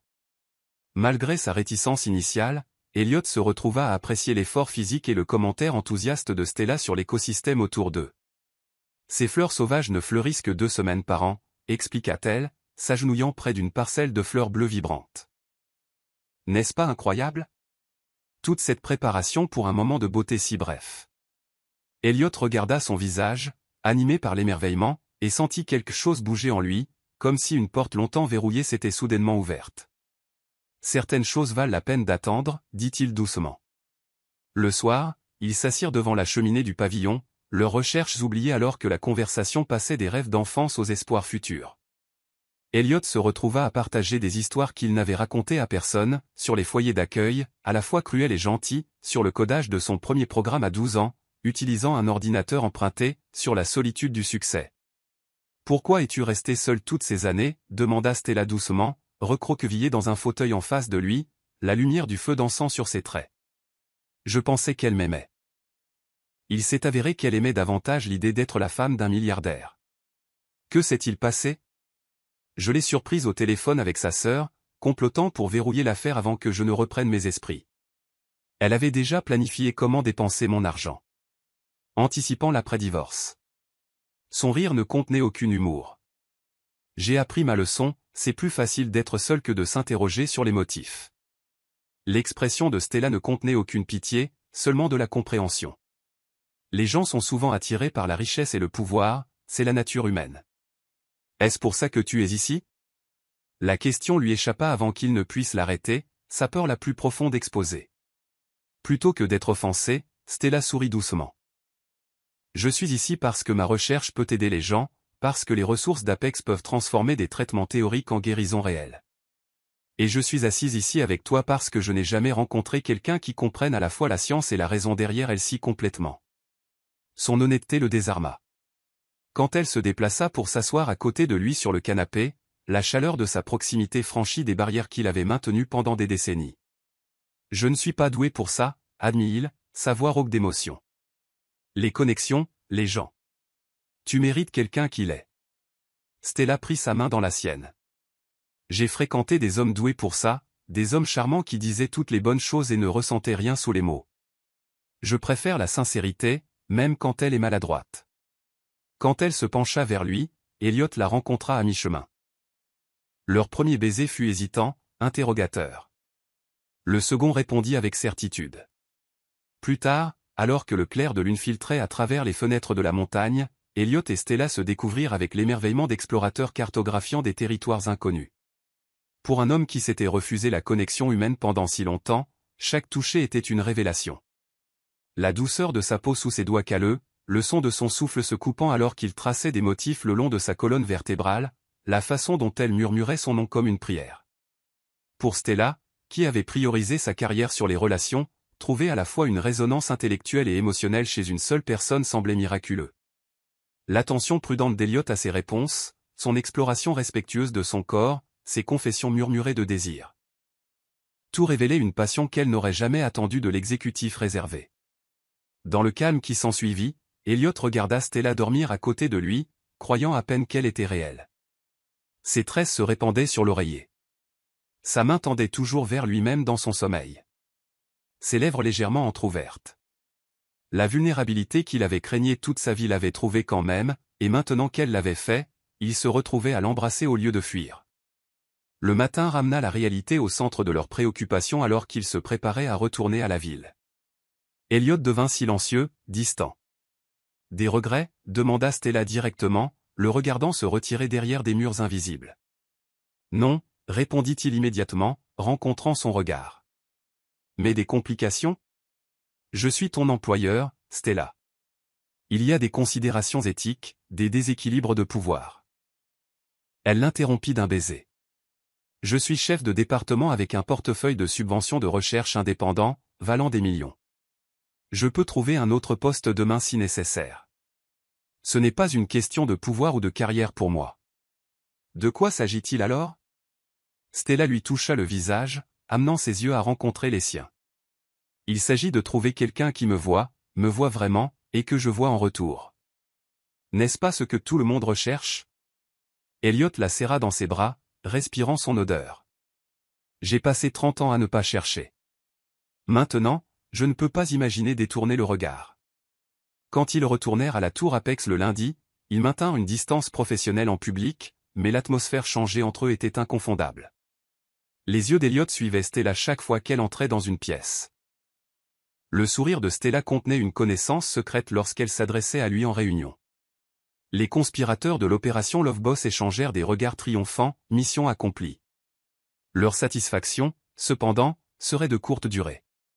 Ce qu'aucun d'eux ne pouvait anticiper était la rapidité avec laquelle leur bonheur soigneusement construit serait mis à l'épreuve, ou comment les profondeurs mêmes des peurs d'Elliot se réaliseraient bientôt d'une manière qui menaçait tout ce qu'ils avaient commencé à bâtir ensemble. Chapitre 7, l'orage qui se prépare pendant 6 mois bienheureux, Elliot et Stella allèrent au-delà de leur connexion initiale pour former une relation profonde qui les transforma tous les deux. Elliot sortit de son isolement auto-imposé, accompagnant Stella à des conférences médicales, des événements culturels, et même un dîner occasionnel avec ses amis. La presse économique s'émerveilla du nouvel Elliot Grant, accessible, engagé, presque abordable. Lorsque le Financial Magazine publia une histoire de couverture intitulée Le Titan décongelé, spéculant sur les raisons de sa transformation, Elliot organisa son emploi du temps pour passer des soirées avec Stella chaque fois que possible. Ils alternaient entre son pantouse minimaliste et son appartement chaleureusement éclectique, laissant progressivement des objets chez l'autre, ses lunettes de lecture sur sa table de nuit, son thé préféré dans son placard de cuisine, de petites infiltrations qui signalaient une permanence croissante. Stella s'épanouit grâce au soutien inébranlable d'Elliot, sa recherche avançant rapidement vers les essais cliniques. Leur partenariat intellectuel se révéla aussi puissant que leur partenariat émotionnel. De nombreuses soirées les trouvaient à débattre d'approches scientifiques autour des tables de dîner, ou en marchant à travers la ville, des concepts théoriques circulant entre eux avec la facilité de collaborateurs établis de longue date. Ils gardaient leur relation professionnelle chez Apex, bien que l'entreprise entière soit maintenant au courant. Elliot aborda cela directement, mettant en œuvre des changements clairs dans la structure de rapport pour s'assurer que le département de Stella avait une supervision objective par le biais du comité consultatif scientifique du conseil d'administration plutôt que directement par lui. Vous êtes bons l'un pour l'autre, commenta Miles un soir alors qu'Elliot quittait le bureau à une heure raisonnable pour la première fois de mémoire. J'ai travaillé pour vous pendant 11 ans, et je ne vous ai jamais vu heureux jusqu'à maintenant. Elliot s'autorisa un sourire, ajustant sa cravate bleu marine, la couleur préférée de Stella. Je ne savais pas ce qui me manquait. Cette nuit-là, dans l'appartement de Stella surplombant la rivière, ils s'assirent sur son balcon, partageant une bouteille de vin tandis que les lumières de la ville scintillaient en dessous d'eux. Elliot semblait pensif, regardant Stella alors qu'elle décrivait sa dernière percée de recherche. Tu me fixes, nota-t-elle avec amusement, rentrant une tresse égarée derrière son oreille. J'apprécie, corrigea T-il, prenant sa main. Son pouce traça des cercles sur sa paume, un geste qui était devenu habituel. Emménage avec moi, les yeux de Stella s'écarquillèrent face à la proposition inattendue. Chez moi, chez toi, ou un nouvel endroit qui soit à nous, continua Elliot, les mots s'échappant. Je veux juste m'endormir à côté de toi chaque nuit et me réveiller avec toi chaque matin. Stella posa son verre de vin, ses yeux brillants au clair de lune. Es-tu sûr? Tu as vécu seul pendant 30 ans, c'est un grand changement. Je suis sûr de toi, dit simplement Elliot. Le reste n'est que logistique. Stella l'embrassa profondément, puis murmura, oui, un endroit qui est à nous. Ils commencèrent à chercher des propriétés la semaine suivante, des appartements terrasses, des brownstones avec du caractère, même une maison dans les banlieues avec une vraie pelouse. Elliot, habitué à prendre des décisions unilatérales, se surprit à apprécier le processus collaboratif de trouver un foyer ensemble. La vie semblait parfaite jusqu'à ce que Cassandra Vaughn revienne. L'ex d'Elliot avait épousé un aristocrate européen après leur rupture, mais maintenant, fraîchement divorcée et de retour en Amérique, elle vit la transformation d'Elliot dans les médias et reconnut une opportunité. S'il ouvrait enfin son cœur, elle avait l'intention de réclamer sa position. Sa première tentative eut lieu lors d'un gala de charité où Stella présentait la philanthropie médicale d'Apex. Cassandra approcha Elliot pendant que Stella était sur scène, se glissant sur le siège à côté de lui avec une grâce exercée. À 45 ans, elle restait frappante, svelte et élégante, dans une robe de designer qui coûtait plus que la voiture de la plupart des gens, ses cheveux blonds arrangés en un chignon artistique, ses traits maintenus chirurgicalement pour défier l'âge. « Tu as l'air merveilleux, Elliot », ronronna-t-elle, son nuage de parfum l'enveloppant, le même parfum qu'elle portait il y a 15 ans. « Le bonheur te va bien. » Elliot se raidit, reconnaissant sa voix avant de se tourner. « Cassandra. » Inattendu. « J'ai suivi ton travail. Apex a grandi de manière impressionnante sous ta direction. » Sa main effleura son bras, de longs doigts ornés de diamants. « J'ai appris à savoir ce qui est vraiment important. » Elliot s'éloigna de son toucher, les yeux fixés sur Stella au podium. « Je suis content de l'entendre. Si tu veux bien m'excuser, je veux suivre la fin de la présentation du docteur Lila. » Les yeux de Cassandra se plissèrent alors qu'elle suivait son regard vers Stella. « Bien sûr, elle est brillante, dit-on, et très belle, bien que peut-être jeune pour une telle responsabilité. Il y a des murmures, tu sais, sur la façon dont elle a grimpé si vite. » La mâchoire d'Elliot se serra, un muscle tressautant sous la peau. Le docteur Lila a mérité sa position grâce à un talent et un dévouement extraordinaires. Quiconque suggère le contraire est mal informé ou malveillant, Cassandra sourit finement, ses sourcils parfaitement dessinés se cambrant. Une telle loyauté. Je me souviens quand tu me défendais de cette façon. Avant qu'Elliot ne puisse répondre, elle pressa une carte de visite dans sa main, ses doigts s'attardant contre sa paume. Quand tu seras prêt à discuter du passé, et peut-être de l'avenir, appelle-moi. Certaines connexions ne se brisent jamais vraiment, Elliot.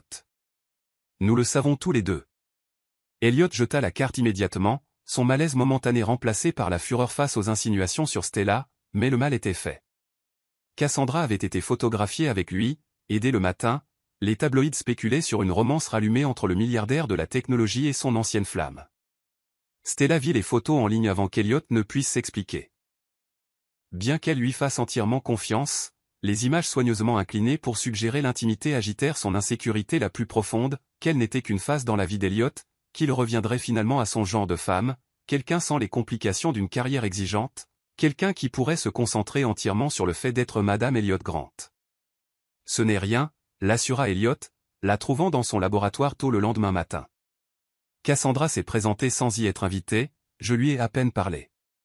Stella le crut, étudiant son visage avec ses yeux pénétrants qui voyaient toujours à travers ses défenses. Je sais. Je te fais confiance. Mais la graine du doute avait été plantée non pas sur la fidélité d'Elliot, mais sur la question de savoir si leur monde était vraiment compatible à long terme, si le milliardaire timide et endommagé pouvait jamais vraiment se croire digne d'un amour honnête. La campagne de Cassandra s'intensifia, passant des rencontres publiques coïncidentes à des approches directes. Elle envoya des notes manuscrites rappelant des moments privés de leur passé, appela sa ligne privée avec des urgences fabriquées, apparut même à la tour Apex, demandant des réunions sur des investissements potentiels. Elle est délirante, dit Elliot à Stella après chaque incident. Rien de ce qu'elle fait n'a d'importance pour moi. Ce qu'il ne réalisait pas, c'est que Cassandra travaillait simultanément sur un autre angle. Ayant échoué à semer directement la discorde entre eux, elle commença à répandre des rumeurs dans les cercles médicaux à propos de la recherche de Stella, suggérant que ses résultats étaient exagérés et ses méthodes discutables. En tant que mondaine respectée avec des relations dans toute la communauté de financement scientifique, les murmures de Cassandra avaient du poids. Des examens de subventions qui auraient dû être de routine commencèrent à revenir avec des questions sans précédent. Des partenaires de recherche potentiels devinrent hésitants. C'est étrange, confia Stella à Elliot un soir alors qu'ils préparaient le dîner ensemble dans son penthouse. La fondation Friedman veut soudainement des étapes de vérification supplémentaires qui n'étaient pas dans les paramètres de subvention originaux. Et Bremen Pharmaceuticals est devenu complètement silencieux concernant notre partenariat. Elliot leva les yeux des légumes qu'il coupait, L'inquiétude plissant son front. Problème de timing? Peut-être des complications de fin d'exercice? Peut-être, dit Stella, mais son expression resta troublée. Ça me semble juste coordonné en quelque sorte. Stella ne relia pas ses défis professionnels à Cassandra jusqu'à ce qu'un collègue mentionne avoir entendu des préoccupations d'un ami proche d'Elliot Grant. Apparemment, cette femme disait que tes résultats sur les cellules souches ne pouvaient pas être reproduits, expliqua son collègue mal à l'aise. Elle a laissé entendre que tu aurais pu manipuler les données pour la publication. La révélation que Cassandra sapait activement sa carrière dévasta Stella non pas parce qu'elle croyait qu'Elliot était impliqué, mais parce que cela confirmait ses peurs que leur relation rendrait toujours ses réalisations suspectes. Son travail serait-il à jamais perçu à travers le prisme de sa connexion personnelle avec Elliot? Lorsque Stella confronta Elliot à propos de l'interférence de Cassandra, sa colère froide fut immédiate. Je vais la détruire pour ça, légalement, financièrement, socialement.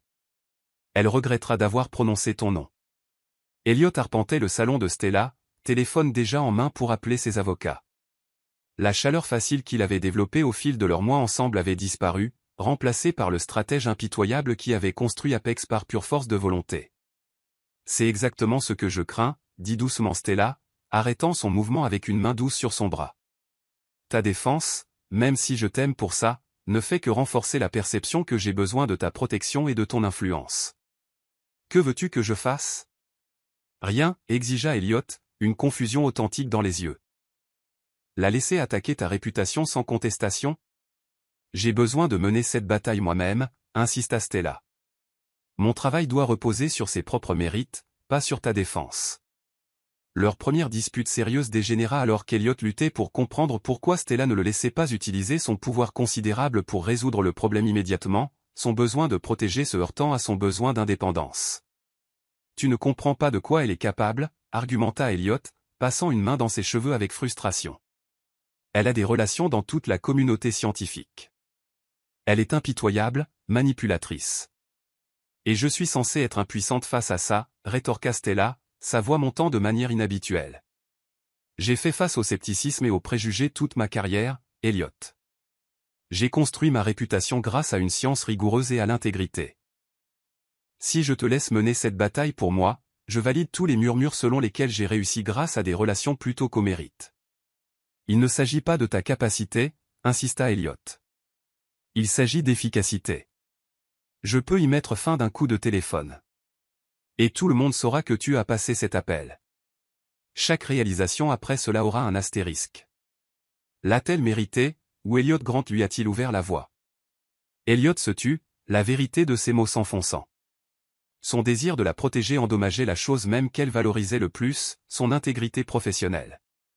Au milieu de cette tension, Stella reçut une nouvelle dévastatrice. Sa tante à Chicago, qui l'avait élevée après la mort de sa mère, avait subi un AVC grave. Elle devait partir immédiatement, mettant leur conflit en suspens. Nous réglerons ça à ton retour, promit Elliot alors qu'il la conduisait à l'aéroport. Ta tante a besoin de toi maintenant. Stella le serra fort contre elle devant le terminal. Je t'aime même quand nous sommes en désaccord, n'en doute jamais. Elliot l'embrassa profondément, ignorant les voyageurs qui passaient. Appelle-moi quand tu atterris. Et Stella, je respecterai tes souhaits concernant Cassandra, ta carrière, tes conditions. Alors qu'il la regardait disparaître dans la sécurité, Elliot ne pouvait se défaire d'un sentiment de perte imminente. Quelque chose de précieux et de fragile était en jeu. Aucun d'eux n'aurait pu prédire que leur résolution ferait face à sa plus grande épreuve pendant leur séparation, ou que leur vie était sur le point de changer irrévocablement. Les jours se transformèrent en semaines alors que Stella restait à Chicago, prenant soin de sa tante à travers un rétablissement difficile. Sa tante, Béatrice, avait été son ancre après la mort de sa mère, lui offrant stabilité et encouragement pendant les années formatrices de Stella. Maintenant, les rôles étaient inversés alors que Stella coordonnait les soins médicaux, naviguait dans les complexités des assurances et passait des nuits à dormir sur une chaise d'hôpital inconfortable. La communication avec Elliot devint sporadique, de brefs appels vidéo interrompus par des urgences médicales ou des crises d'entreprise, des messages textes qui ne pouvaient pas transmettre la nuance ou l'émotion. La distance amplifia leur conflit non résolu concernant l'interférence de Cassandra. Elliot, habitué à résoudre les problèmes directement, se sentait impuissant à voir Stella lutter à la fois avec les soins de sa tante et les attaques professionnelles persistantes de loin. Je pourrais engager un personnel infirmier privé, suggéra-t-il lors d'un appel tardif, l'épuisement évident sur le visage de Stella lui déchirant le cœur. Les meilleurs spécialistes neurologiques, tout ce dont tu as besoin. Nous avons déjà de bons médecins, répondit Stella, se frottant les yeux. Et tante Béatrice ne voudrait pas d'étrangers chez elle. Alors laisse-moi venir là-bas, insista Elliot. Je peux travailler à distance, t'aider. Stella secoua la tête. Tu as la fusion de Pékin. De plus, Béatrice n'a pas besoin d'un public pour son rétablissement. C'est une femme fière. Elliot ne prononça pas sa véritable préoccupation, que Stella s'échappait, la distance physique créant un espace émotionnel qu'elle remplissait d'indépendance plutôt que d'un besoin de lui. Ses anciennes insécurités murmuraient que peut-être elle réalisait qu'elle n'avait pas besoin de lui du tout. Stella, farouchement indépendante, interprétait ses offres répétées d'assistance comme un manque de foi en ses capacités. Pensait-il qu'elle ne pouvait pas gérer les décisions médicales, que son diplôme de médecine ne la qualifiait en quelque sorte pas pour gérer les soins de sa propre tante? La tension des nuits sans sommeil et l'inquiétude constante rendaient la communication rationnelle de plus en plus difficile. Pendant ce temps, Cassandra intensifia sa campagne. Lorsque son sabotage professionnel échoua à les séparer directement, elle recourut à des tactiques plus directes. Elle organisa une rencontre avec Elliot sous prétexte de s'excuser, s'assurant qu'il soit vu dans un restaurant chic où les journalistes d'affaires déjeunaient souvent. « Je veux faire amende honorable », affirma-t-elle, les yeux baissés et la contrition jouée. Mon comportement était inapproprié. Votre bonheur avec le docteur Lila est une inspiration. Elliot, croyant que cela pourrait finalement mettre fin à son interférence, accepta une brève rencontre publique, 30 minutes, spécifia-t-il, au milieu de la journée, dans un restaurant bondé. Il ne réalisa pas que Cassandra les avait positionnés à une table spécifique avec des lignes de vue stratégiques. Alors qu'elle se penchait en avant, touchant sa main avec une apparente sincérité, des photographes capturèrent des images qui, une fois rognées, suggéraient une conversation intime plutôt que l'affrontement tendu que c'était réellement. Les images soigneusement éditées parvinrent à Stella par un bienfaiteur anonyme, un message texte contenant des photos d'Elliot et Cassandra avec le message « Je pensais que tu devrais savoir. Il retombe dans ses vieilles habitudes pendant que tu es parti. Une fois un schéma, toujours un schéma. » Stella savait qu'elles étaient manipulées. Le restaurant était un qu'Elliot avait mentionné détester, rendant peu probable qu'il l'ait choisi volontairement, mais elle ne put réprimer la douleur. Voir Elliot avec la femme qui tentait activement de détruire sa carrière. Le moment était cruel. Elle venait de recevoir la nouvelle que l'état de sa tante s'était détérioré, nécessitant une autre intervention chirurgicale. Émotionnellement épuisée, Stella appela Elliot, ayant besoin de son réconfort.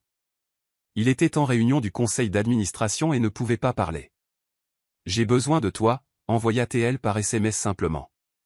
En appel de négociation critique. Rappel dès que possible, vint sa réponse.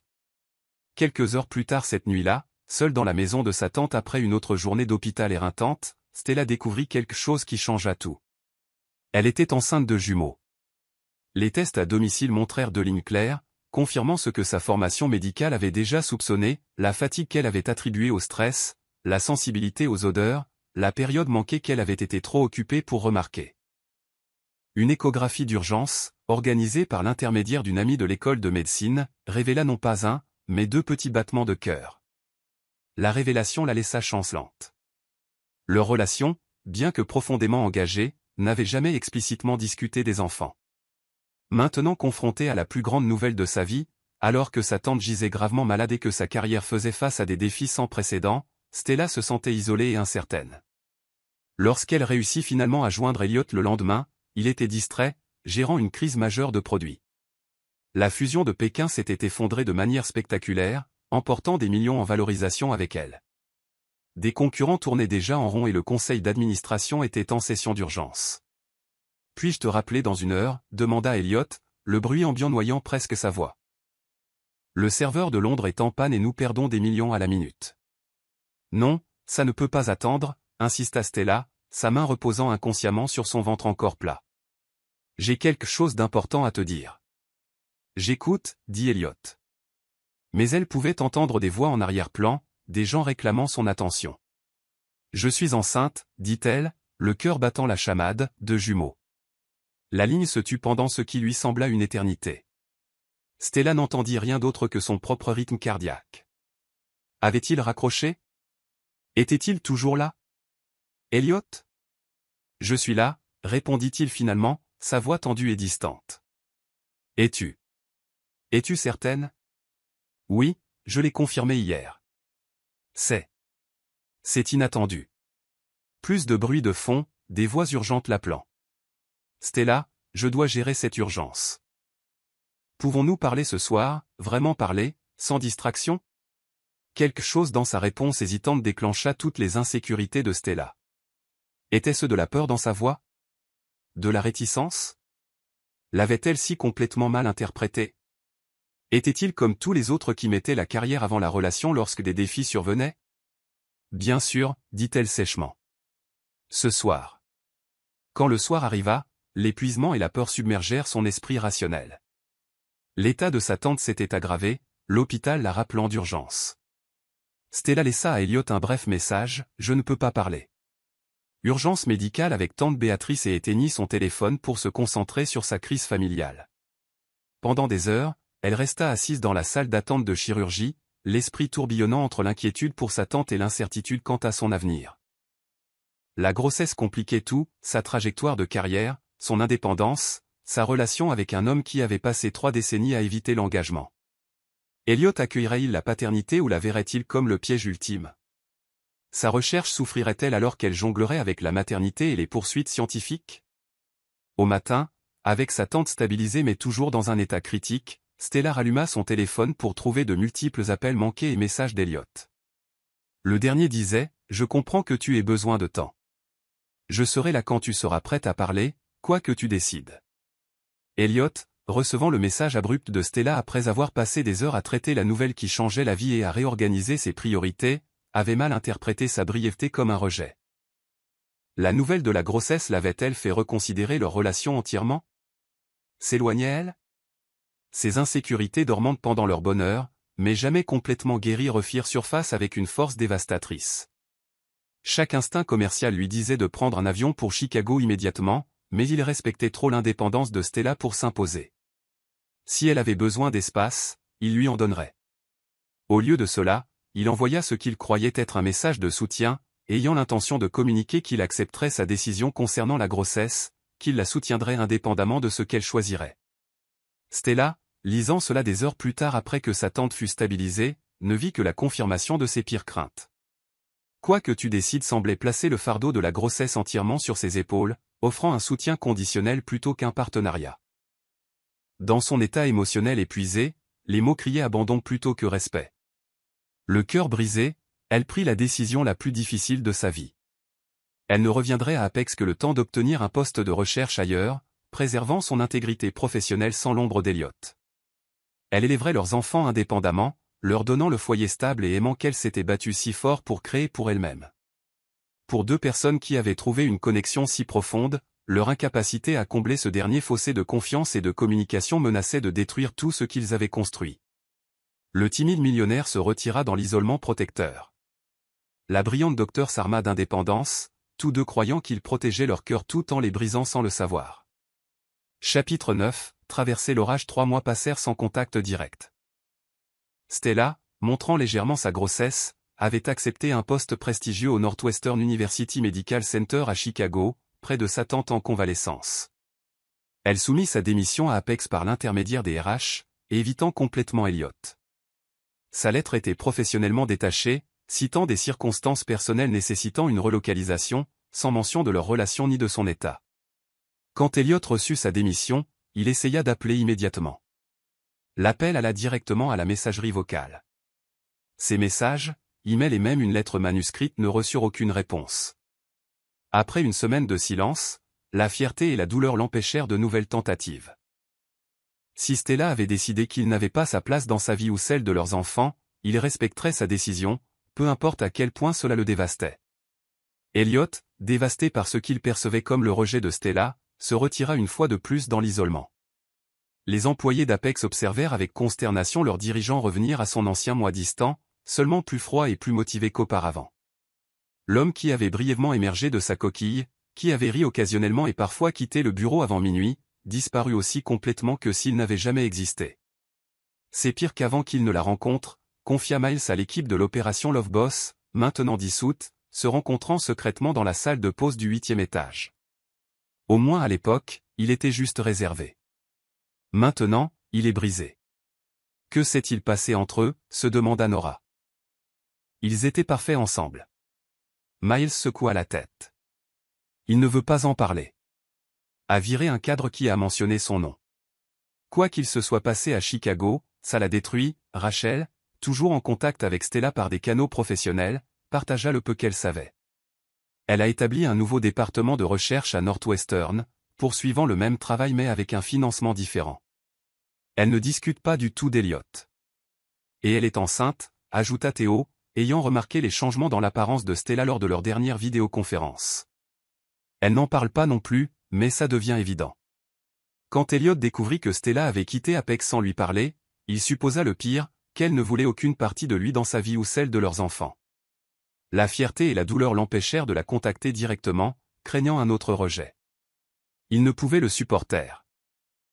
Au lieu de cela, il établit un fonds en fiducie anonyme pour les jumeaux et organisa la réception par la recherche de Stella d'un financement de subventions substantielles par le biais d'une fondation non liée à Apex.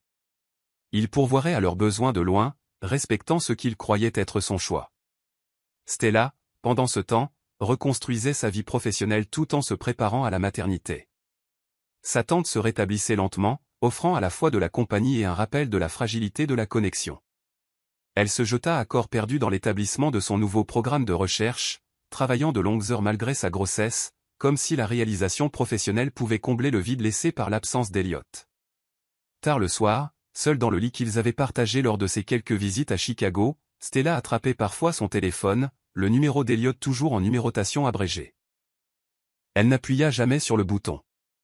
Son message avait été assez clair, quoi que tu décides, comme si leurs enfants étaient sa décision en solo, pas une responsabilité partagée, comme s'il n'avait pas voulu s'engager dans la parentalité. Son silence après sa démission ne fit que confirmer qu'il l'avait laissé partir sans se battre. La situation aurait pu rester à cette impasse tragique sans une intervention inattendue. Le docteur Bennett, l'ancien adjoint de Stella, qui avait été témoin de leur relation depuis le début, se trouva incapable de regarder la souffrance inutile. Lors d'un examen de routine de recherche avec Apex, l'entreprise finançait toujours certains de ses projets. Il se retrouva seul avec Elliott dans une salle de conférence après le départ des autres cadres. Les projections trimestrielles pour ta recherche sur les cellules souches, dit Elliott, tout en affaires. Glissant une tablette sur la table. Nous aurons besoin d'une méthodologie plus détaillée avant d'approuver la prochaine phase. Avec tout mon respect, monsieur, commença le docteur Bennett, retirant ses lunettes et fixant Elliott d'un regard direct. Avez-vous réellement parlé au docteur Lila de la raison pour laquelle elle est partie? L'expression d'Elliott s'endurcit, le muscle de sa mâchoire tressaillant. Le départ du docteur Lila n'est pas à discuter. Alors laissez-moi discuter de votre correspondance, docteur, insista Bennett, ne se souciant plus des conséquences professionnelles. À 67 ans, avec une carrière distinguée derrière lui, il n'avait pas grand-chose à craindre de la politique d'entreprise. Parce que Stella m'a montré votre dernier message, et si vous pensez que je serai là quand tu seras prête à parler, quoi que tu décides était une réponse adéquate à l'annonce de sa grossesse, vous n'êtes pas l'homme que je croyais que vous étiez. Elliott resta très immobile, son visage un masque prudent. Elle a rendu sa décision claire en partant. Ce qui était clair, docteur, rétorqua Bennett, c'est qu'une femme prenant soin d'une parente mourante, portant des jumeaux et luttant contre un sabotage professionnel a reçu un message tiède et ambigu du père de ses enfants et l'a interprété comme un abandon. Ce n'est pas ce que j'ai, commença Elliott, puis s'arrêta. Sa tante est décédée 2 semaines après que Stella ait annoncé sa grossesse. Elle était seule aux funérailles, gérant la succession seule, se préparant seule pour les jumeaux parce qu'elle croyait que tu lui avais donné un moyen facile de s'éloigner. La vérité frappa Elliott avec une force physique. Leur séparation entière était bâtie sur la mauvaise communication, la fierté et la peur, les murs mêmes qu'il avait maintenus toute sa vie jusqu'à ce que Stella les perce. Où est-elle maintenant, exigea-t-il, tendant déjà la main vers son téléphone. Northwestern, dirigeant leur département de médecine régénérative. La raison pour laquelle vous devez demander quand vous financez sa recherche par le biais de votre fondation me dépasse. Elliott parut surpris. Comment as-tu su ça? Stella l'a compris immédiatement. Elle a dit que personne d'autre ne structurerait les exigences de subvention exactement selon ses paramètres de recherche. Le docteur Bennett secoua la tête. Vous êtes parfaits l'un pour l'autre, tous les deux brillants et complètement désespérés en matière de communication réelle. Cette nuit-là, Elliot resta assis dans son pentouse, entouré par l'obscurité, confrontant la vérité. Il avait échoué Stella quand elle avait le plus besoin de lui. Sa peur de la vulnérabilité lui avait coûté tout ce qui comptait. Pour la première fois de sa vie d'adulte, Elliot Grant pleura ouvertement. Puis il commença à planifier. À Chicago, Stella s'adaptait à sa nouvelle réalité. Sa grossesse progressait bien. Sa réputation professionnelle reconstruite grâce à un travail révolutionnaire à Northwestern et la maison de sa tante, désormais son foyer. En surface, sa vie se déroulait comme elle l'avait prévu. Mais chaque nuit, seule avec ses pensées, elle souffrait de l'absence d'Elliot. Plusieurs fois, elle rédigea des messages expliquant tout. Mais la fierté et la blessure la retenaient. Comment avait-elle pu mal interpréter ses sentiments si complètement? Un mardi après-midi pluvieux, Stella rentra du campus pour trouver son Porsche rempli d'hortensias bleues, ses fleurs préférées, qu'elle avait mentionnées une fois à Elliot lors de leur retraite en montagne. Le cœur battant la chamade, elle poussa sa porte pour trouver Elliot lui-même debout dans son salon. Trempé par la pluie, son apparence impeccable habituait l'échevelé. « Comment es-tu entré » demanda-t-elle, figée dans l'embrasure de la porte, une main se déplaçant instinctivement vers son ventre visiblement enceinte. « Ta voisine, Madame Rivera, dit-il. J'ai expliqué que je suis le père de tes enfants et que j'ai volé 2000 miles pour implorer ton pardon. » Sa voix se brisa, révélant la tension des mois de séparation. Elle a pensé que cela justifiait d'ouvrir la porte. Stella entra, fermant la porte derrière elle. Pendant un moment, ils se contentèrent de se fixer, absorbant les changements de 3 mois de séparation. Elliot semblait plus mince, avec de nouvelles lignes autour de ses yeux. Ses cheveux normalement parfaits étaient humides par la pluie, bouclant légèrement à ses tempes. « Tu es au courant pour le fonds en fiducie et la subvention de recherche » dit-elle finalement, posant son sac.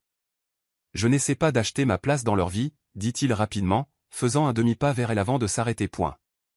Je ne pouvais tout simplement pas supporter l'idée de ne pas subvenir à leurs besoins, même si tu voulais que je parte. Je n'ai jamais voulu que tu partes, murmura Stella, les larmes aux yeux. Je pensais que tu me donnais la liberté de partir, parce que la grossesse était une nouvelle malvenue. Elliot ferma les yeux de douleur. Stella, apprendre l'existence de nos enfants a été le plus grand moment de ma vie. J'ai géré ça terriblement parce que j'étais choqué, et en pleine crise, mais je n'ai jamais voulu que tu affrontes cela seul. Mon message était la pire communication de l'histoire humaine, admit-il, passant une main dans ses cheveux mouillés. Je pensais que tu avais besoin d'espace pour décider si tu voulais toujours de moi dans ta vie.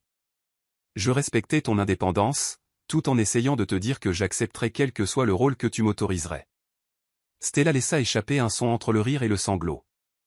Nous sommes censés être des gens intelligents.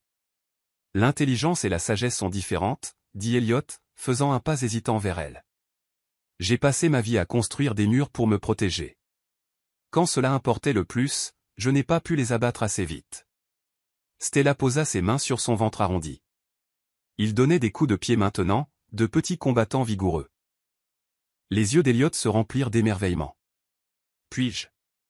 Elle hocha la tête, prenant sa main et la plaçant là où le mouvement frémissait sous sa peau. À l'instant où sa paume se connecta à la preuve de leurs enfants, Elliot tomba à genoux devant elle, son front pressé contre son ventre. « Je suis tellement désolé, » murmura-t-il, sa voix rauque. « Je ne te décevrai plus jamais, aucun de vous. Si tu me donnes une autre chance, je passerai ma vie à m'assurer que vous ne douterez jamais à quel point je vous aime profondément. » Stella lui berça la tête contre elle, les larmes coulant librement. « Je pensais pouvoir faire ça seule. J'ai toujours tout fait seul.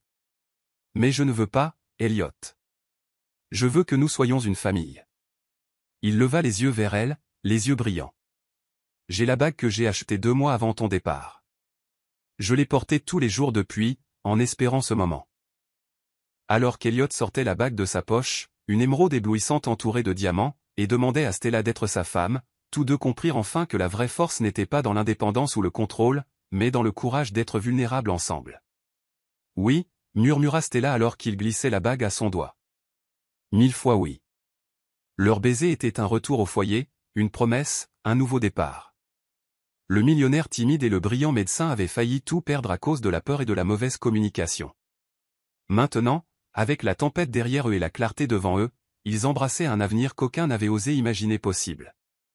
Elliot et Stella se tenaient dans son salon de Chicago, la pluie tapotant doucement contre les fenêtres, leur cœur battant en rythme synchronisé après des mois de séparation douloureuse. Sa main restait sur son ventre, sentant les doux mouvements de leurs jumeaux, ses yeux remplis d'émerveillement et de détermination. « Je veux construire une vie avec toi, » dit Elliot, sa voix chargée d'émotion. « Pas dans un an. Pas après une planification minutieuse. Maintenant. Ce soir. Cet instant. » Les yeux de Stella brillaient de larmes. « Qu'est-ce que tu dis ?» Elliot prit ses deux mains dans les siennes.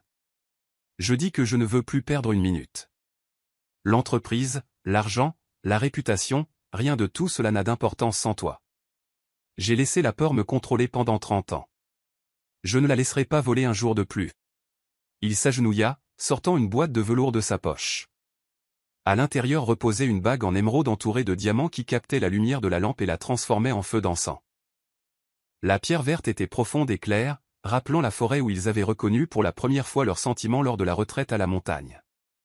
Ma mère biologique, n'avait qu'un seul bien de valeur. Cette bague. C'est la seule chose que j'ai d'elle. Sa voix se brisa, l'émotion fendant son comportement habituellement contrôlé. Je l'ai gardée enfermée, tout comme mon cœur. Je veux que tu aies les deux. Stella halta, ses doigts tremblants alors qu'il touchait le bijou scintillant. La signification du geste ne lui échappa pas à Elliot, qui gardait son passé si soigneusement, lui offrait sa connexion la plus précieuse à celui-ci. Stella Lila, veux-tu m'épouser? Veux-tu bâtir une famille avec moi? Veux-tu me laisser me réveiller à tes côtés chaque matin et m'endormir avec toi chaque soir pour le reste de nos vies? Oui, murmura-t-elle. Puis, plus fort, oui. Elle le tira sur ses pieds et dans ses bras, le léger gonflement de sa grossesse pressant entre eux. Je n'ai jamais cessé de t'aimer, pas un seul instant. Leur baiser s'embrasa de passion et de promesses. Des mois de désir et de souffrance se transformant en besoins désespérés. Elliot la souleva sans effort, la portant dans la chambre où ils se redécouvrirent avec des mains affamées et des déclarations murmurées. Son toucher était révérencieux sur son corps changé, s'émerveillant des nouvelles courbes qui abritaient leurs enfants. « Tu es plus belle que jamais », murmura-t-il contre sa peau, traçant les changements subtils qu'avait apporté la grossesse. « Porteur nos enfants. » Je n'ai pas de mots. Des heures plus tard, enchevêtrés dans les draps l'un de l'autre, Elliot traçait des motifs sur l'épaule nue de Stella. La pluie avait cessé, le clair de lune s'infiltrant par les rideaux entr'ouverts pour les baigner de lumière argentée. Le monde extérieur semblait distant et sans importance comparé au cocon qu'ils avaient créé. « J'ai déjà pris des dispositions, » dit Elliot, se redressant sur un coude pour la regarder. Miles gère la transition chez Apex. Tu peux garder ton poste à Northwestern ou revenir chez Apex avec une autonomie départementale complète, tout ce qui te rend heureuse. Stella sourit contre sa poitrine, ses doigts jouant avec les rares poils à cet endroit. Tu as pensé à tout. Pas à tout, Elliot s'assit soudain, plein d'énergie. Le mariage, où le veux-tu? Quand? Je peux tout organiser d'ici la semaine prochaine, si. Stella rit, pressant un doigt sur ses lèvres. Doucement, monsieur Efficacité. Certaines choses méritent du temps et de la planification. J'ai déjà perdu trop de temps, insista-t-il, capturant son doigt et l'embrassant. Je veux être ton mari avant que nos enfants ne naissent. Et je veux être ta femme, l'assura Stella, son expression devenant pensive, mais pas parce que nous nous précipitons. Parce que nous nous choisissons délibérément et complètement. Pas perdu, le corrigea Stella, posant sa main sur son ventre arrondi. Chaque instant nous a menés ici, à eux, à ceci. Je ne changerai rien. Dans les jours qui suivirent, ils créèrent un nouveau rythme ensemble. Elliot travailla à distance depuis Chicago, transformant la chambre d'amis de Stella en un bureau à domicile rempli de technologies de pointe. Ils trouvèrent une vaste maison victorienne à proximité avec un jardin pour que les enfants puissent jouer et de l'espace pour un laboratoire domestique ultramoderne afin que Stella puisse poursuivre ses recherches pendant son congé de maternité. Elliot aborda la parentalité avec la même intensité concentrée qu'il appliquait aux affaires, lisant tous les livres sur la grossesse et la puériculture disponibles, engageant les meilleurs spécialistes de la grossesse de la ville et examinant personnellement les pédiatres. Stella regardait avec amusement l'homme qui évitait autrefois le contact humain interrogeait maintenant les médecins potentiels sur leur philosophie médicale. Tu sais, le taquina-t-elle après une interview particulièrement approfondie, la plupart des gens se contentent d'une recommandation d'amis. La plupart des gens ne portent pas mes enfants, répondit Elliot sérieusement, puis s'adoucit lorsqu'il vit son expression. Trop, juste assez, l'assura Stella, embrassant son froncement de sourcils. J'aime que tu t'en soucies si profondément. Rappelle-toi juste que les bébés sont nés avec succès depuis des milliers d'années sans feuille de calcul ni mesure d'efficacité. Lorsque le docteur Bennett vint discuter d'une collaboration de recherche, il les trouva en train de peindre la chambre de bébé ensemble, Elliot dans des vêtements de créateur éclaboussés, Stella dirigeant les opérations depuis une chaise confortable, tous deux riant alors qu'ils se disputaient sur les schémas de couleurs. Vous êtes dégoûtamment heureux, observa Teil avec un sourire. Nous rattrapons le temps perdu, répondit Elliot, ne quittant pas Stella des yeux. Leur mariage se déroula avec la même intensité concentrée qui marquait tout. Elliot organisa une petite cérémonie intime dans le jardin de Stella avec seulement leurs amis les plus proches. L'équipe d'opération Love Boss s'envola du siège, fière de la romance qu'elle avait aidé à nourrir, même si elle avait pris un chemin plus tortueux que prévu. Le matin du mariage, Elliot se tenait dans la chambre d'amis qui était devenue son domaine temporaire, ajustant sa cravate avec des doigts inhabituellement nerveux. Miles le regarda avec amusement. « Je t'ai vu négocier des contrats d'1 milliard de dollars sans transpirer, observa son assistant, pourtant un simple mariage te fait trembler. Ces contrats n'avaient pas d'importance, répondit simplement Elliot, ceci en a, Stella, radieuse dans une simple robe blanche qui mettait en valeur sa grossesse de 7 mois, portait un bouquet d'hortensias bleues en marchant vers Elliot sous une arche de roses blanches. Sa tante Béatrice regardait fièrement depuis un fauteuil roulant, sa convalescence se poursuivant régulièrement. Elliot attendait sa mariée, l'air plus jeune et plus vivant que quiconque ne l'avait jamais vu. J'étais mort à l'intérieur jusqu'à ce que je te rencontre, fit le vœu d'Elliot, sa voix portant clairement jusqu'à leur petite assemblée. Tu n'as pas seulement vu mon potentiel, tu m'as vu, partie brisée et tout, et tu m'as montré que la vulnérabilité n'est pas une faiblesse, mais la plus grande force. Stella, les yeux brillants, répondit avec une passion égale. Tu penses que je t'ai sauvé, mais tu m'as sauvé aussi. De me cacher derrière mon travail, de penser que la réussite pouvait remplacer la connexion. Tu m'as appris que le vrai partenariat ne diminue pas l'indépendance, il l'amplifie en quelque chose de plus grand que ce que l'un de nous pourrait être seul. Alors qu'ils échangeaient les anneaux, un frémissement de mouvement fit halter doucement Stella. Prenant la main d'Elliot, elle la plaça sur son ventre où l'un des jumeaux donnait des coups de pied vigoureux. Ils applaudissent, murmura-t-elle. Leur premier baiser en tant que mari et femme ne fut pas le petit baiser poli des cérémonies traditionnelles, mais une revendication, une promesse, une alliance scellée qui suscita les acclamations et les sifflements de leurs amis. La réception ressemblait plus à un dîner de famille qu'à un événement formel. Miles porta un toast qui fit rire et pleurer tout le monde simultanément. À l'homme qui pouvait programmer un ordinateur à penser, mais ne pouvait pas comprendre son propre cœur, jusqu'à ce que Stella arrive, et à la brillante doctoresse qui a effectué l'opération la plus complexe de toutes, la transplantation cardiaque, sans une seule incision. Plus tard, alors que le crépuscule baignait le jardin d'une lumière dorée, Elliot et Stella s'éclipsèrent vers un coin tranquille, ses bras enroulés protecteurs autour d'elle par derrière. « Docteur Lila Grant », murmura-t-il contre son oreille. « Comment cela sonne-t-il » ? « Parfait, » répondit-elle, se penchant contre sa poitrine.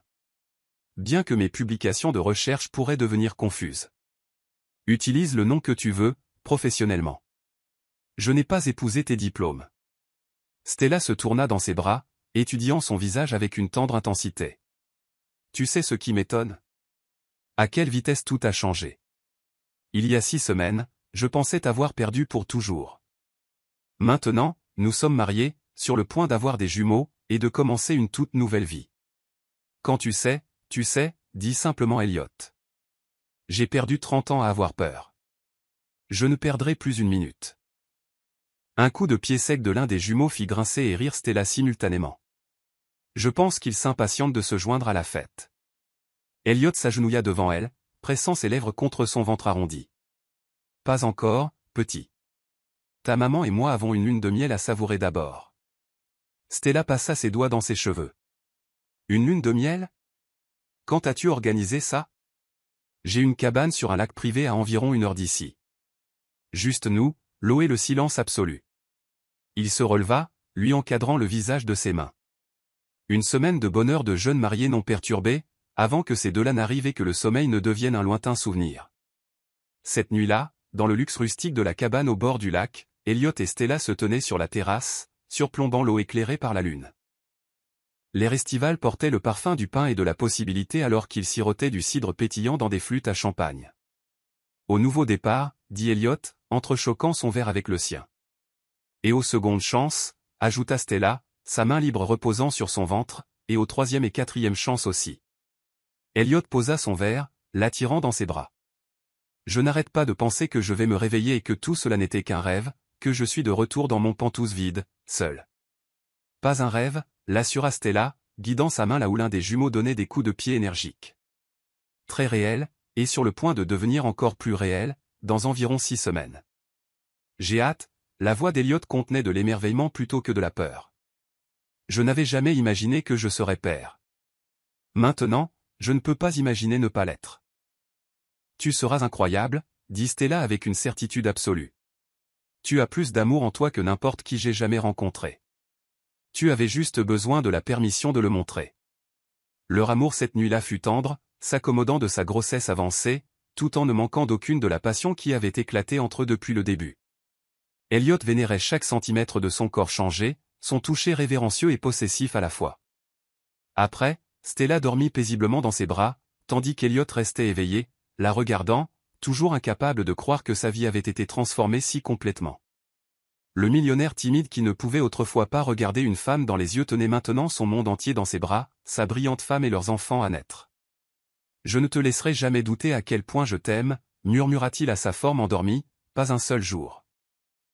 Comme pour répondre, Stella se blottit plus près dans son sommeil, sa main cherchant la sienne même dans l'inconscience. Dehors, par leur fenêtre, la première lumière de l'aube se levait sur le lac, peignant l'eau dans des nuances de promesse. L'homme qui avait passé 30 ans dans l'isolement auto-imposé embrassait maintenant la connexion de toutes les fibres de son être. La femme qui avait guéri les autres tout en gardant son propre cœur soigneusement protégé faisait maintenant entièrement confiance. Ensemble, ils avaient créé non seulement une nouvelle vie, mais une nouvelle façon de vivre, vulnérable, passionnée et absolument authentique. Dans ce moment parfait de paix, avant que leur monde ne s'élargisse avec l'arrivée de leurs enfants, Elliot et Stella avaient déjà découvert la plus grande vérité, que l'amour ne vous rend pas plus faible, mais infiniment plus fort, surtout lorsqu'il arrive de la manière la plus inattendue.